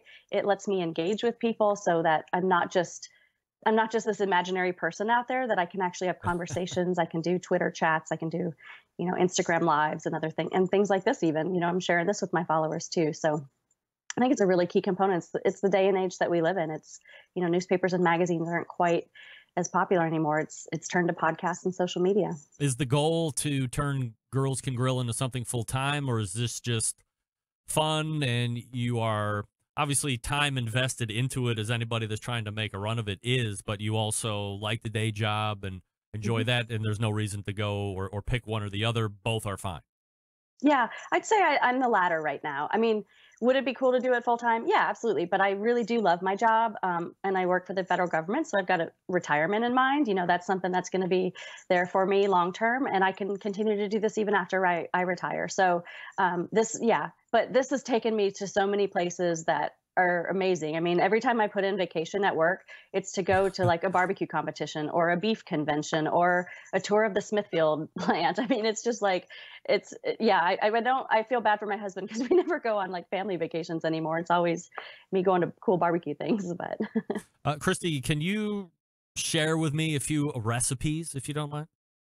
Yeah, like what kind of recipes you're looking for? Well, of course, we know that Valentine's Day is coming up here in a couple days. So do you have any special menu plans that you could share with us? Well, so if you've been to any of my social channels lately, you've seen the newest thing that I did, which was a tomahawk short rib. Yeah. So one of my favorite cuts of the cow is definitely the plate short rib. That's the big dinosaur bones. They're like 8 to 10 inches long. Usually I do smoke them whole as racks, 3 to 4 bones in a rack. But in this case, I just did the tomahawk version. I didn't invent it. I just did a how-to video to show people how to do it, to where you actually cut them into individual bones and then you roll the meat down. And so it looks like a tomahawk, but smaller than a normal tomahawk steak, but it's short rib version. And then you add a rub, throw it on the smoker at about 250 to 275 for 5 to 6 hours until it hits a temp of, I don't know, like 203 to 207. And talk about presentation. If you want to wow your sweetheart on Valentine's Day, throw some, sweet potatoes or some polenta on the plate and just stack that big tomahawk right there on the plate. And nothing says I love you like a big hunk of beef. So that's right. I totally agree with that. One of the other recipes that I saw, what's been sweeping the nation here over the last 12 or 14 months is that term burnt ends. Yes. We've seen the traditional beef burnt ends. Then there was the whole pork belly burnt ends excursion. I've seen Susie Bullock do hot dog burn ends or poor man's burn ends. You did turkey burn ends. So what is that all about? I did. That was kind of a nod to Ray over at Dr. Barbecue. I knew how much he hated the pork burn ends. Oh, he did. And I've known Ray for a long time. And I just thought, what could be something that would just be wild? And so honestly, the first time I tried it, they sucked. It was dry because turkey is not pork belly. Turkey is not brisket. It doesn't have anywhere near the same fat content and marbling. But I was determined. I was like, I'm gonna make something good out of this. So I probably did 4 or 5 different varieties and finally got it to a point where it was good. It's not a pork burn end. It's not a brisket burn end, and nothing is a brisket burn end. I mean, brisket burn ends were named burn ends for a very legitimate reason, and so we've all just kind of copied the cooking concept. But it was just a fun thing to do, and again, a little nod to Ray to be like, hey, here's another burn end version for you. So does it come out of the white meat or the dark meat? I tried both. I ended up with the white meat. I was hoping to do it out of the dark meat because that has more flavor and more fat. But just in the end, by the time I got to like my 5th bird, I was just about over it. And it was weird because it came down to the sauce. What happened is that by the time, you don't want to cook the meat too long because you hit your 165 and past that, it's just not going to be that good and juicy. So then I would take it off at 130, but then you need to add the sauce. And when I was adding the sauce, then it was like it released all this liquid and it turned my sauce into like a broth instead of a tacky, sticky thing. So I was just balancing that out and finally just throwing them on the grill in cubes. And I think that's what finally worked. One of my favorite things to eat are burgers. And you had a pretty popular burger recipe. So I want to ask you about that. Yeah, for sure. I've done a lot of burgers and my husband really gets irritated because I'll do like brie and fig and all sorts of stuff on it. And he's like, really, I just want a burger. Can't you just make me a burger with like mustard and cheese on it? And I went to the Royal and Chef Jean Paul, who owns a restaurant in New York City called Blue Smoke, he was cooking up these burgers and they were pork. But everybody, all the social media influencers who came to the Royal, who were tasting it, we were just all like talking them up, and everybody kept saying for weeks that it was the best burger that they had. So fortunately, he had shared the whole concept with me, where he rubs the burger patty with mustard first, and then puts it on a flaming hot skillet. Now he used pork lard, and I used beef tallow because I was doing a beef version of the burgers. And then it's just onions, pickles, American cheese, and a regular bun. And when I made those, and I've shared the video now, I served it to my husband, and he was so happy. He was like, you finally made a real burger. And he like downed 3 of them that night right away. So, yeah. All right, so this is Christy Vanover from Girls Can Grill. GirlsCanGrill.com is the website, and socially at Girls Can Grill, wherever you might follow her socially. Christy, really appreciate the time getting to know you tonight. Thanks so much for doing it. All right. Thank you. You got it. There she is. Christy Vanover from Girls Can Grill. You know, it's not always funny, but it is kind of fitting that the best recipes are sometimes the simplest recipes, like the cheeseburger, right? Who knows about the Barbecue Guru? I do. They've always believed that outdoor cooking should be easy, because it can be, especially with a Monolith Barbecue Guru Edition grill. Monolith, the world's first temperature-controlled smoker with a built-in power draft fan. This means smarter control and greater freedom with automatic temperature control devices. Easily choose your cooking time and temperature. Let the Monolith do the work of a sous chef or barbecue pit master. With minimal effort, you now have oven-like precision at the grill, and you can serve the tastiest, the juiciest meals each and every time. You go to the website and you look at exactly what they have, bbqguru.com. Once you find something, if you have any questions, you call them, 800-288-GURU. That's 800-288-GURU, and they will make sure they answer all your questions. By the way, if you order the Monolith and you already have a Guru controller, you don't have to buy a new controller in order to make this Monolith work. It has the fan built in. Run the connection of your current controller down to the fan. Away you go. By the way, the Monolith comes with an incredible amount of accessories, but not nickel and diming you like some of these others. Again, the website, bbqguru.com, 800-288-GURU. And we will be back with Sam the Cooking Guy right after this. Stick around. We'll be right back. You're listening to the Barbecue Central Show.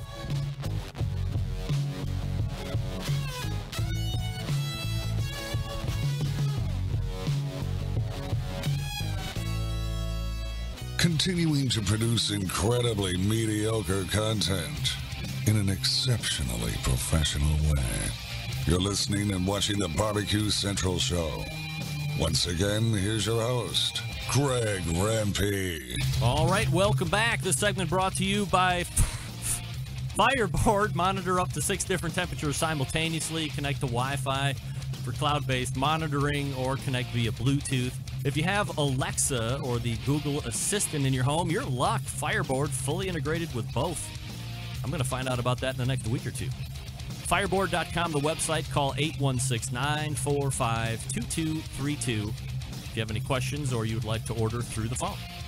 All right, helping me close it out tonight, a Barbecue Central Show guest Hall of Famer. He blows it up all over YouTube with his cooking videos. He does cooking classes, has written a number of cookbooks, and he's done a few nationally shown infomercials as well. But most importantly, someone whom I love to talk food with. So we race to the hotline and welcome in friend of the show, Sam the Cooking Guy. Sam, how are you, buddy? I'm wonderful. And about 10 minutes ago, I said to wait, why can't I center myself? What the hell's going on here? There we go. About 10 minutes ago, I said to one of my kids that was here, I'm on Greg's show tonight. And he goes, oh, is that your boyfriend that you've never met? Yes. I go, that's exactly it. That's exactly. And by the way, Yeah. we're talking Valentine's stuff. So I know. Perfect. What could be more misleading to your son? Right? Weird. Fortunately, I've been married like 33 years, so I mean, generally, well, I would say generally my sexuality is well known, but you know, people do things. It's the internet. The day of the internet. I mean, everything is up for guess and debate. Yeah, it is. Yeah, it is. How are you, my friend? I'm doing absolutely fabulous, Sam. Appreciate you making time as always. So I appreciate the wood background behind you. It's always here. Good to have. I love it. I do love it. Sam, it's good to have wood, baby. Hey, before we get into the topic tonight, I was watching a video of yours from a few weeks back that involved an ingredient, dry vermouth. And you may or may not have mentioned that you would buy it for kids. So the question is this. I did not say that. There a hard number on how many underage kids you have purchased vermouth for at liquor stores? And by the way, you do realize that you need to be 21 in order to use it, right? What you don't realize is that I'm from Canada, and where the province of British Columbia, where I'm from, the age is 19. Guess so what? while you may call them kids, up there we call them adults. And we have laws in the United States, Sam. That's against the law. I'm not admitting to any. I'm not going to cop to any of this. It's all right on the YouTube video. I don't think I said I bought vermouth for. Look, you think I made that up? I walk into a store that sells alcohol. Yes. There's some younger kids outside. Yeah. You think they're looking at me going like this? Hey, mister, would you buy us some vermouth? We need to make a risotto dish for my mom. That's not happening. Let me paint a scenario for you. Go ahead. Let's say I was said ne'er-do-well or malfeasant, kicking it on the curb in front of the liquor store, and you walked out. Said you are. And Go I said, ahead. I'm like, damn, is that the dude from YouTube that makes all that delicious food? He was saying I needed vermouth to really hammer out this recipe, but I am underage. Sam, will you go in and buy me a bottle of Martini and Rossi dry vermouth, ASAFP? If the little rat said to me, I want to make that little chicken piccata thing, and there was that moment when you gave it a little splash of vermouth before you added the capers and the whatever, and then you plated it beautifully. If he had that kind of rap, honestly, I might buy it. Really? Assuming he looked old enough and told me that he was without his identification. Got it. As long as he lied right, you're in. I'm there. You're there to broaden his palate. I mean, you're not there to contribute to the delinquency. Nobody's getting shit-faced off vermouth, and if they are, then shame on them. They should skip the vermouth and go right into rehab, probably. That's your huffing. You're huffing like paint crap. I mean, whatever those things come, those spray things at that point, right? Sam, I didn't know if you... We shouldn't make light of, because that happens, and I feel bad for people that get in that situation. But yes. Thursday is Valentine's Day. Attaboy. A day for lovers. All different shapes and size lovers getting ready for Valentine's Day. I mean, you can take the bag way out. Maybe you've made a reservation at a restaurant because you don't want to do any work or anything like this. I know you're totally against that. So here's my line. I go like this. You can always just take money out of your pocket. Right. Doesn't matter how much. Let's go out. And that's like honestly, I feel like that. And I don't want to offend anybody that has dinner plans. Sure. Maybe they've got special ones. But I do think that's like the douchebag night out. Easy way out. Of course it is. Yeah. So what are we recommending? I recommend you cook. And I know you cover this. Your followers look for ideas.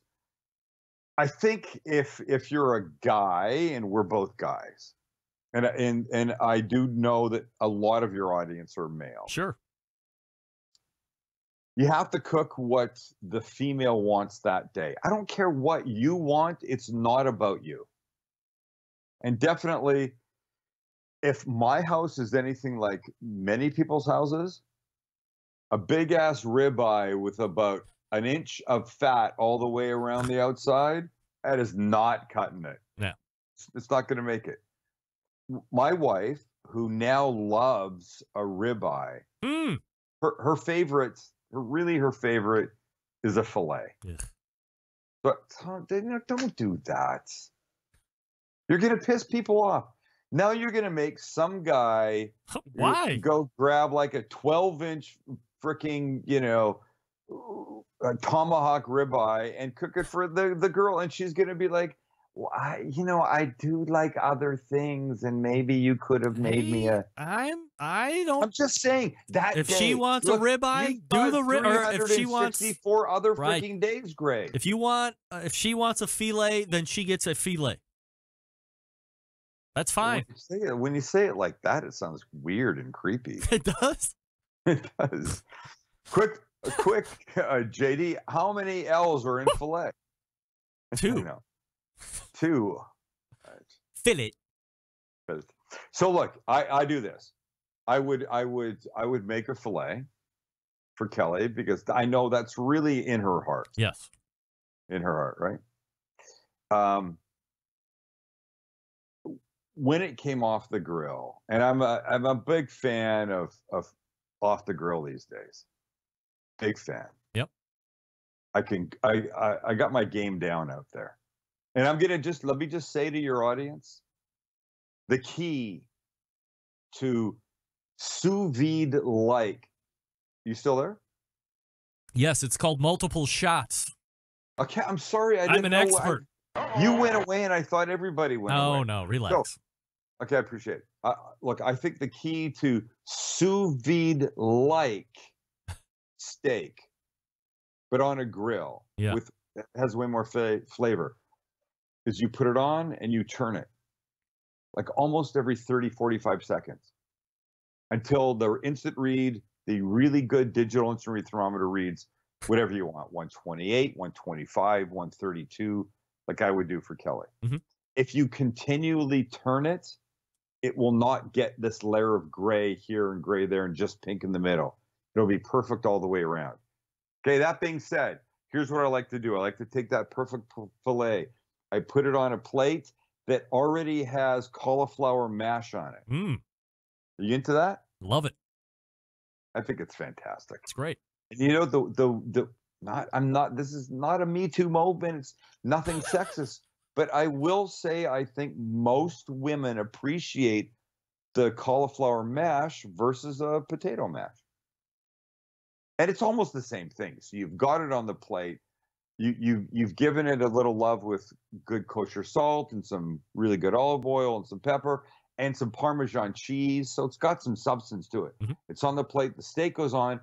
I like to put some crumbled blue cheese on top and then a drizzle of really good extra virgin olive oil. Mm. And when I say that, I don't mean freaking Rachel Ray, EVOODS, whatever that is. I mean, like you've gone out, you've tasted 3 or 4 in a place that sells great olive oils, and you found one that harkens to you. I don't think there's a lot of places that are out there like that, Sam, to be honest. I mean, I know you have one that's probably nearish we have a few places here. We have a place here called We Olive. Yeah, I remember that. And Baker's Olive, that they have olive oils you can taste. And you know, olive oils are like they're like cowboy boots, which I say only fit your particular feet. Some people like a bitter finish with extra virgin olive oil. That's not me. I like a fruitier finish. Yeah, me too. My olive oil, lighter, a little brighter, that kind of thing. Mm-hmm. But so taste. Go to a good olive oil place. Taste, and then find out the one you want. Don't just buy XYZ olive oil because one of your friends goes, dude, it's the freaking greatest. Yeah. And do you realize I've not sworn once? Well, you did say the S word, but I let that go. Oh, the S word is fine. That's come on. I'm trying to pull back from the F word. I don't want to tell you that the folks in the instant chat, as soon as you came on, levied the Sam, the cooking guy, F word drinking game. So far, they're really sucking hind tit. Fuck you, Greg. There we go. Everybody drink. Here we go. Everybody gets to drink. Everybody now, right? gets to drink. There we go. Okay, so that's what I like. I like that steak. Like that. I like the cauliflower mash. I like the blue cheese. I like the big fat drizzle of a really good. I like extra virgin olive oil and if you want to do surf and turf, then you should do it. You should know what your significant other wants, right? So leading up to this nice entree that you're going to be making, maybe you would imbibe in the adult libation situation, as I call it. And there's no maybe. There's 100%. You're champagne cocktails guy. I'm a champagne guy, but I think there's a couple versions that make everybody happy. Mm-hmm. Like you and I are split screened right now. Yes. The people, the I'm guessing mostly men. Do you know the percentage of your audience is male versus female? 87.38% is male. There you go. Okay. So we'll speak to the males because I'm a male, you're a male. Let's say, look, I'm not a huge champagne guy. Are you? Well, I mean, do we want to nerd out here or nerd a bit? No, I mean, so when I was drinking, I was definitely a big Prosecco guy. So, I mean, if we're going to break down what's champagne and this and that and the other thing. So, in America, it's sparkling wine. Champagne is only coming from a certain region in France, but Prosecco is the Italian sparkling wine, and I find that to be absolutely tremendous. Okay. So if I'm doing any kind of a champagne cocktail or a fuzzy wine cocktail, it's Prosecco for me. Okay, so that's not my jam. Okay. I'm not going to do that. All right. I mean, I'll drink a little. I'll have a sip or two, but I don't really like bubbly stuff. Like, I'm not a huge beer guy. I want a cocktail. Yep. But if I was doing champagne, because my better half wanted champagne, I would make a slightly traditional champagne cocktail. Take a champagne flutes, you drop a cube of sugar in it. And the only problem there is that you either have to go to like your parents or grandparents to get cubes of sugar. Or my house. Because the only people that have them, or your house, or you go to the store and you buy like 800 of them in a pack for like $2, but still. You'll be good for life. You never go away. Cube of sugar. You take the Angostura bitters that hopefully you use in your bourbon related cocktails. You give it a couple of hits on top of the cube of sugar, and then you pour champagne in, and then a very slim little tiny wedge of lemon, and it's tremendous. But I say if you're doing that for her, you can do something for you. And the one you might like is called a Black Velvet, and that's 50-50 champagne and Guinness beer, which, let me say, I believe sounds like complete crap when you think of marrying champagne and beer. Yeah. Especially Guinness. Yeah.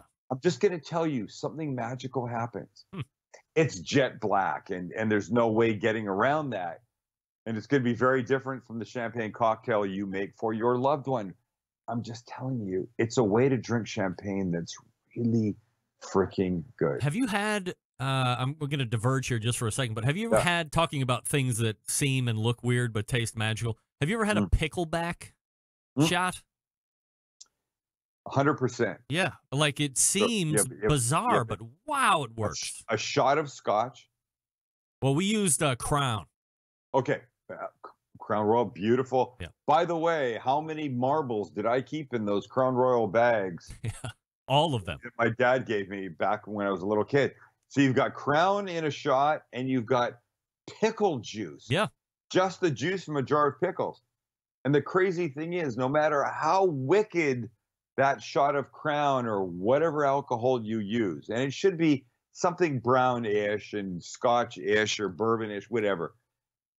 The second you chase it with the pickle juice, it's like, what? That first thing was alcohol? It is because it's a great equalizer. Yeah, it's a total palate changer because unbelievable. When you're looking at them side, I mean, you know what you're going to get with the Crown. So you're either going to be a fan or you're not, and you're a little apprehensive or you're excited. Or a lot apprehensive. Right. And then you're looking at the pickle juice part, and you're like, oh, God, I don't think I've ever just taken a shot of pickle juice. So you do the liquor, and then you kind of hesitantly reach for the pickle shot, and you put it down, and you're like, and then you're like, oh.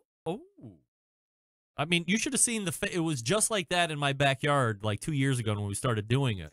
Everybody was like, that's delicious. We did it again. It's, yeah. Right? There's a Seinfeld thing you just did there. Yeah, I try. They're my favorite. I got to find the episode. Sam Seinfeld's my favorite. It's my favorite. My favorite. I love it. I love to do it. I don't wash my clothes, but I love them rolls. Yeah. And by the way, if you didn't catch that, Greg and I digress into stern talk about every 3 seconds when we're texting, at least. Yes, easily. Okay, so can I just cover a couple quick desserts? Yes. Because you got a steak. You got blue cheese. You got the extra virgin olive oil. If you do that, you've got a gorgeous champagne cocktail. Now comes dessert, and you can do stupid stuff. One of my favorite things, you buy donut holes from the bakery. You cut them in half. You take a big nonstick pan. You put a bunch of butter in, 2-3 tablespoons of butter, and you let it melt. Then you throw these cut donut holes in, and you let them get, like on the cut side, start to get caramelized and brown and gorgeous. Flip them around, flip them around. It's only going to take a few minutes. Then you take a beautiful little bowl or a plate or whatever you've got. You put some vanilla ice cream. Then you put these donut holes that are caramelized and unbelievable, right? Yes. You're making a face. You're buying into this? Yes, I'm excited. Then you take caramel sauce. Oh. That you've either made or you just buy. It's fine to buy. Warm it up a little bit in the microwave for 15 seconds. You drizzle that over the top. So now you've got ice cream. You've got these donut holes that are caramelized in the butter, and you've got caramel sauce over the top. You take a little wedge of lemon. You drizzle a little bit over the top of that. Some powdered sugar, a little kosher salt, because the salt makes the sweet better. Yeah. Much better. And then you eat. Wow. Delicious. Donuts, butter, kosher salt, caramel, powdered lemon sugar. juice, powdered sugar. I mean, it's incredible. Or you make a fake creme brulee. Fake creme brulee. Fake creme brulee. All right. You buy those little Kraft pudding cups. Who makes those things? Is it Kraft? Jello. Jello pudding cups, vanilla, right? Yeah. And then you buy one vanilla bean. Okay. You take your good knife, you slice it down the middle, you take the seeds out, you mix it with the Jello vanilla pudding, you put it in a ramekin, you stick it in the fridge for an hour. All right. It gets cold. And you take it out.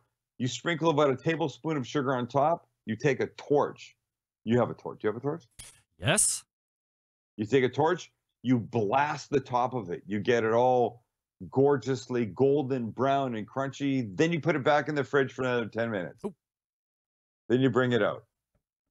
You set that little ramekin with your fake creme brulee on it on a plate, a little powdered sugar, and a couple raspberries. Berries. Set aside. You want some berries?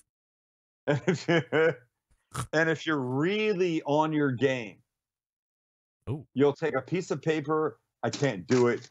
You'll shape it into a heart. Yes. And you'll put the heart on top of the creme brulee after it's been torched, after it's been in the fridge and cold. Yes. Then you shake your powdered sugar over the top and you remove the heart. Ooh. The paper heart. And it's one of these. Double heart. Wow. If you can't get laid from this stuff, then you're not working hard enough. Beat it. That's what I say.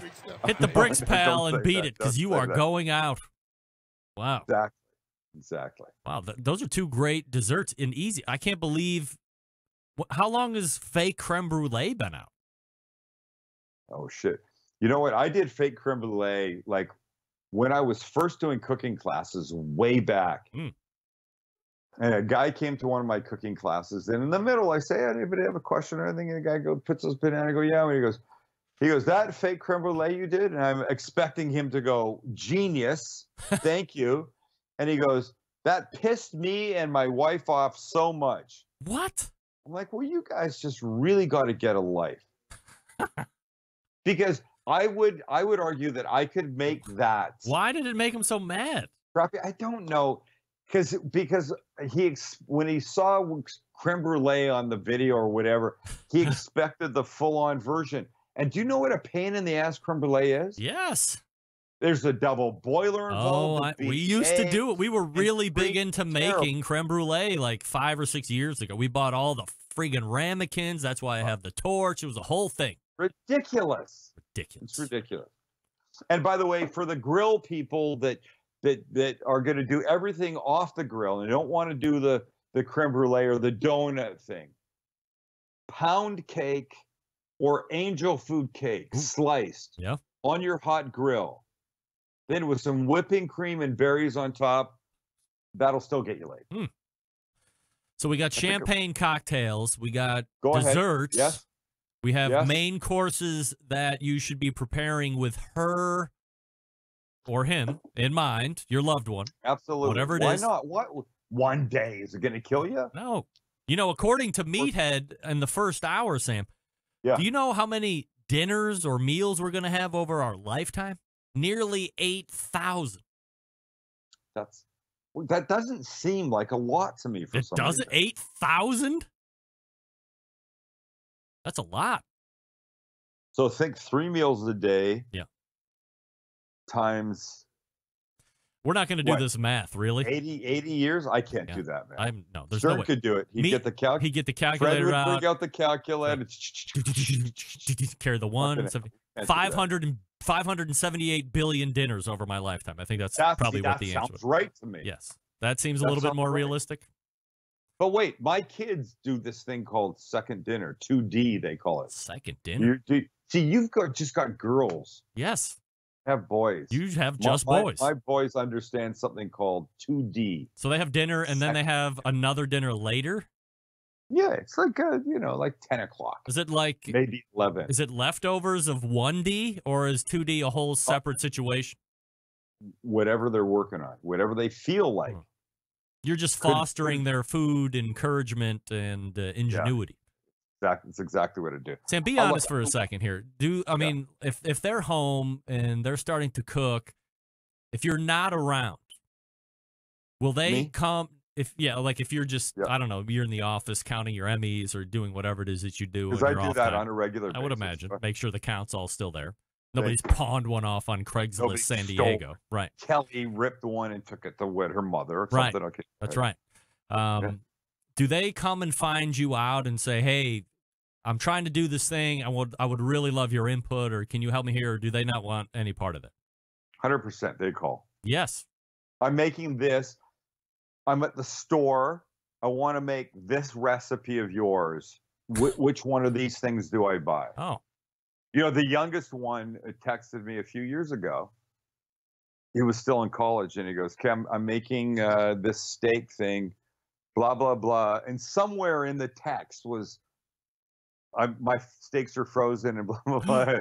What do I do? I go, okay, put the steaks in the fridge and think about this for tomorrow and just go buy some freaking burgers or something because it ain't happening tonight.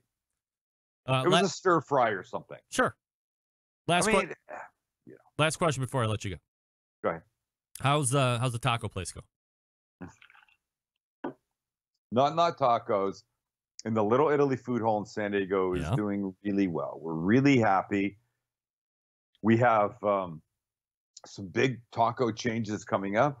The meatloaf taco. Yep. Sam's meatloaf taco is coming off the menu at the end of this month. Yep. And it's being replaced, not because it's wrong, because it doesn't sell, because it sells like crazy, because you have to continually change things. Evolve, right. It's a menu of 11 things. Well, we've added tots, so now 12. And our tots are ridiculously amazing. Are they homemade? No, we buy frozen tots. Uh-huh. But I'll tell your viewers this. We cook our frozen tots. We deep fry them for 3 minutes exactly. We take them out. We let them, drip for like 10 seconds. That's all it takes. And then we season them with ranch dressing powder. Huh. And I'm telling you, they're some of the most dope, stupid, freaking amazing things you've ever had.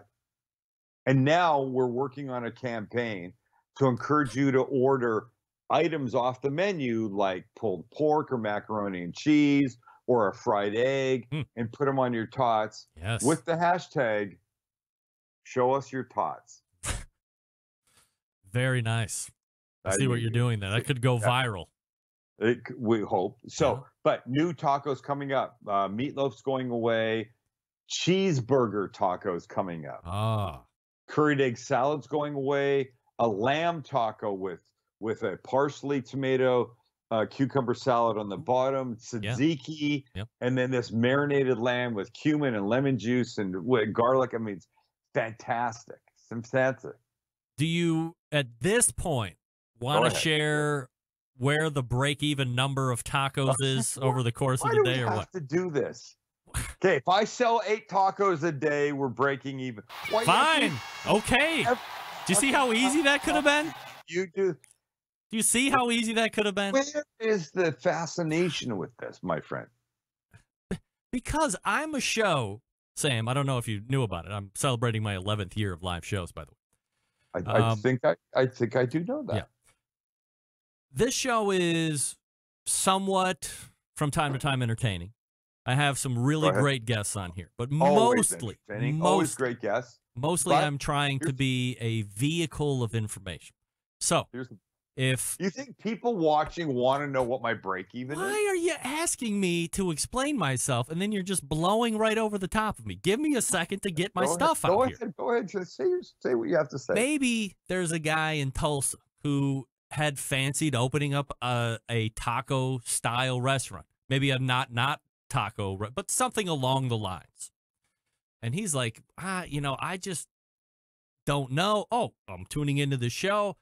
Well, maybe this guy who's doing it right now might be able to say, well, if I sold X amount of tacos, now we're at break even, and anything after that is gravy. Or anything that, is cream on the coffee, as my Belgian friend used But look, to say. there's so many variables. I'm not asking you, like, what are Mr. gross Rempy, revenues? or as Siri calls you, Remp? Mr. Remp. Yeah. There's so many variables. How big is your location? How many employees do you have? Is it a standalone? Is it a brick and mortar? Are you in a food hall? Are you a stand at a farmer's market on Saturday mornings? I mean, there's too many things. Or maybe, like John Dawson is saying in instant chat, maybe Greg is just rude and nosy. Maybe that, John. Thank maybe you, that. John freaking Dawson. Maybe That's that. my man. Okay. Well, I mean, I could not ask. Tell You're John telling Dawson. him right now. He's in instant chat. You know this. Tell John Dawson. Yes. To reach out to me, and I will send him a Peace, Love, Make America Cook Again T-shirt. All right. I mean, I'm not necessarily. I'm not really political. I mean, if you want to make a political statement with "Make America Cook," I mean, that's so certainly your choice. I think pretty much anybody that watches me knows this is not a political statement. Right. I had a guy say to me, "Hey, I saw your Make America Cook Again stuff. So you're Republican?" I went, "No." He goes, "You're a Democrat?" I went, "No." He goes, "What are you?" I go, "I'm Canadian." It's not a political statement. That's all. It's a culinary statement. That's it. John Dawson, I will send you one of these if you reach out. How do you reach out? Go to the Facebook? Oh, he doesn't do Facebook. Go to thecookingguy.com. Hit the email button. Contact right there. Right. There you go. See, John, I want a picture of him, and I want a picture of his thing. I don't want somebody lying about him. I don't want somebody trying to get a free shirt. Nobody's trying to lie to be John Dawson. I can tell you that. In the meantime, I got a pretty good idea, but I can't say that 100%. We're talking with Sam, the Cooking Guy. You can find him at thecookingguy.com. Go to YouTube, subscribe. Be one of the almost, 500,000 subscribers that you guys have now. And you are rolling. Max says we had 500,000 subscribers on February 24th. So close. He said we'd hit 250 today. Is today the 11th? Today's the 12th. Okay. He said we'd hit 250 on the 11th. Yesterday we did. Wow. So we'll see if he's right with the 500,000 on the 24th. Well, if you like cooking shows that are set in really great outdoor cooking arenas, and you like something that's roughly 20 minutes or less, and you like somebody who's witty and the editing is really great too, the whole production is top notch. It should be on television somewhere. I mean, maybe it shouldn't be on television anywhere because I think it would lose. I think it would lose some magic, to be honest. I mean, there's money to be made on the internet anymore, and Unless it's some type of mega contract like Flay or Simon are getting with Food Network. I think where you're living right now is great because you can, the things that I find most romantic about your cooking shows is when, if you're dropping, 5 or 6 profanities during the course of the video, for some reason, a third of them are getting bleeped out, but 2/3 make it through. We don't know why that happens. The subtle comedy. We haven't figured that out yet. I don't want to know why that happens. I don't want that curtain to be drawn back. I don't want the wall to come down. I just want to live in ignorance on that because to me, it's just incredible minutia of comedy. So here's my real question. Screw all that shit. That's not important. It's the real question. Yes. Are we ever going to meet? I have to say yes. At some point, have to, but I would imagine we would. I think it's not you coming out here because I don't want anybody to come out here by choice. It would be me coming out to San Diego. What's wrong with Cleveland? I can go to the nothing, Rock and Roll Hall of Fame, nobody and I goes can there. see your 75 cooking implements out in your backyard, and you've got daughters, and I like girls. I don't mean that in a creepy way. I mean, I just like you got friends with daughters, and it's all cool and. I just like it's just a different vibe than boys. That's what I mean. I get it. It totally is. Not that I have boys to compare it to, but from what I hear, it's totally different. I know it for sure that we will meet in person. We'll do a lot of cooking together. There's no doubt about it. And the time will be probably sooner than you think because finally the girls get older and they're getting out of stuff and going on to like the next steps of life. So. All of a sudden, that means free time for me. Enough of the going to the games on the weekends and weeknights and all that. God. Do you think I'm made of money, you stupid kids? There's only so much a parent can do. God, I love you and I want to support you, but give me a break for Christ's sake. Get out of the house. Right. Leave. Go, you stage around. In the meantime, you can find Sam the Cooking Guy at thecookingguy.com. And if you're going to be in the area and you want to try Not Tacos, go to the website nottacos.com. Right? Easy. Let me say this. There's a very good chance our weather here is better than wherever you are. And I don't know where you are.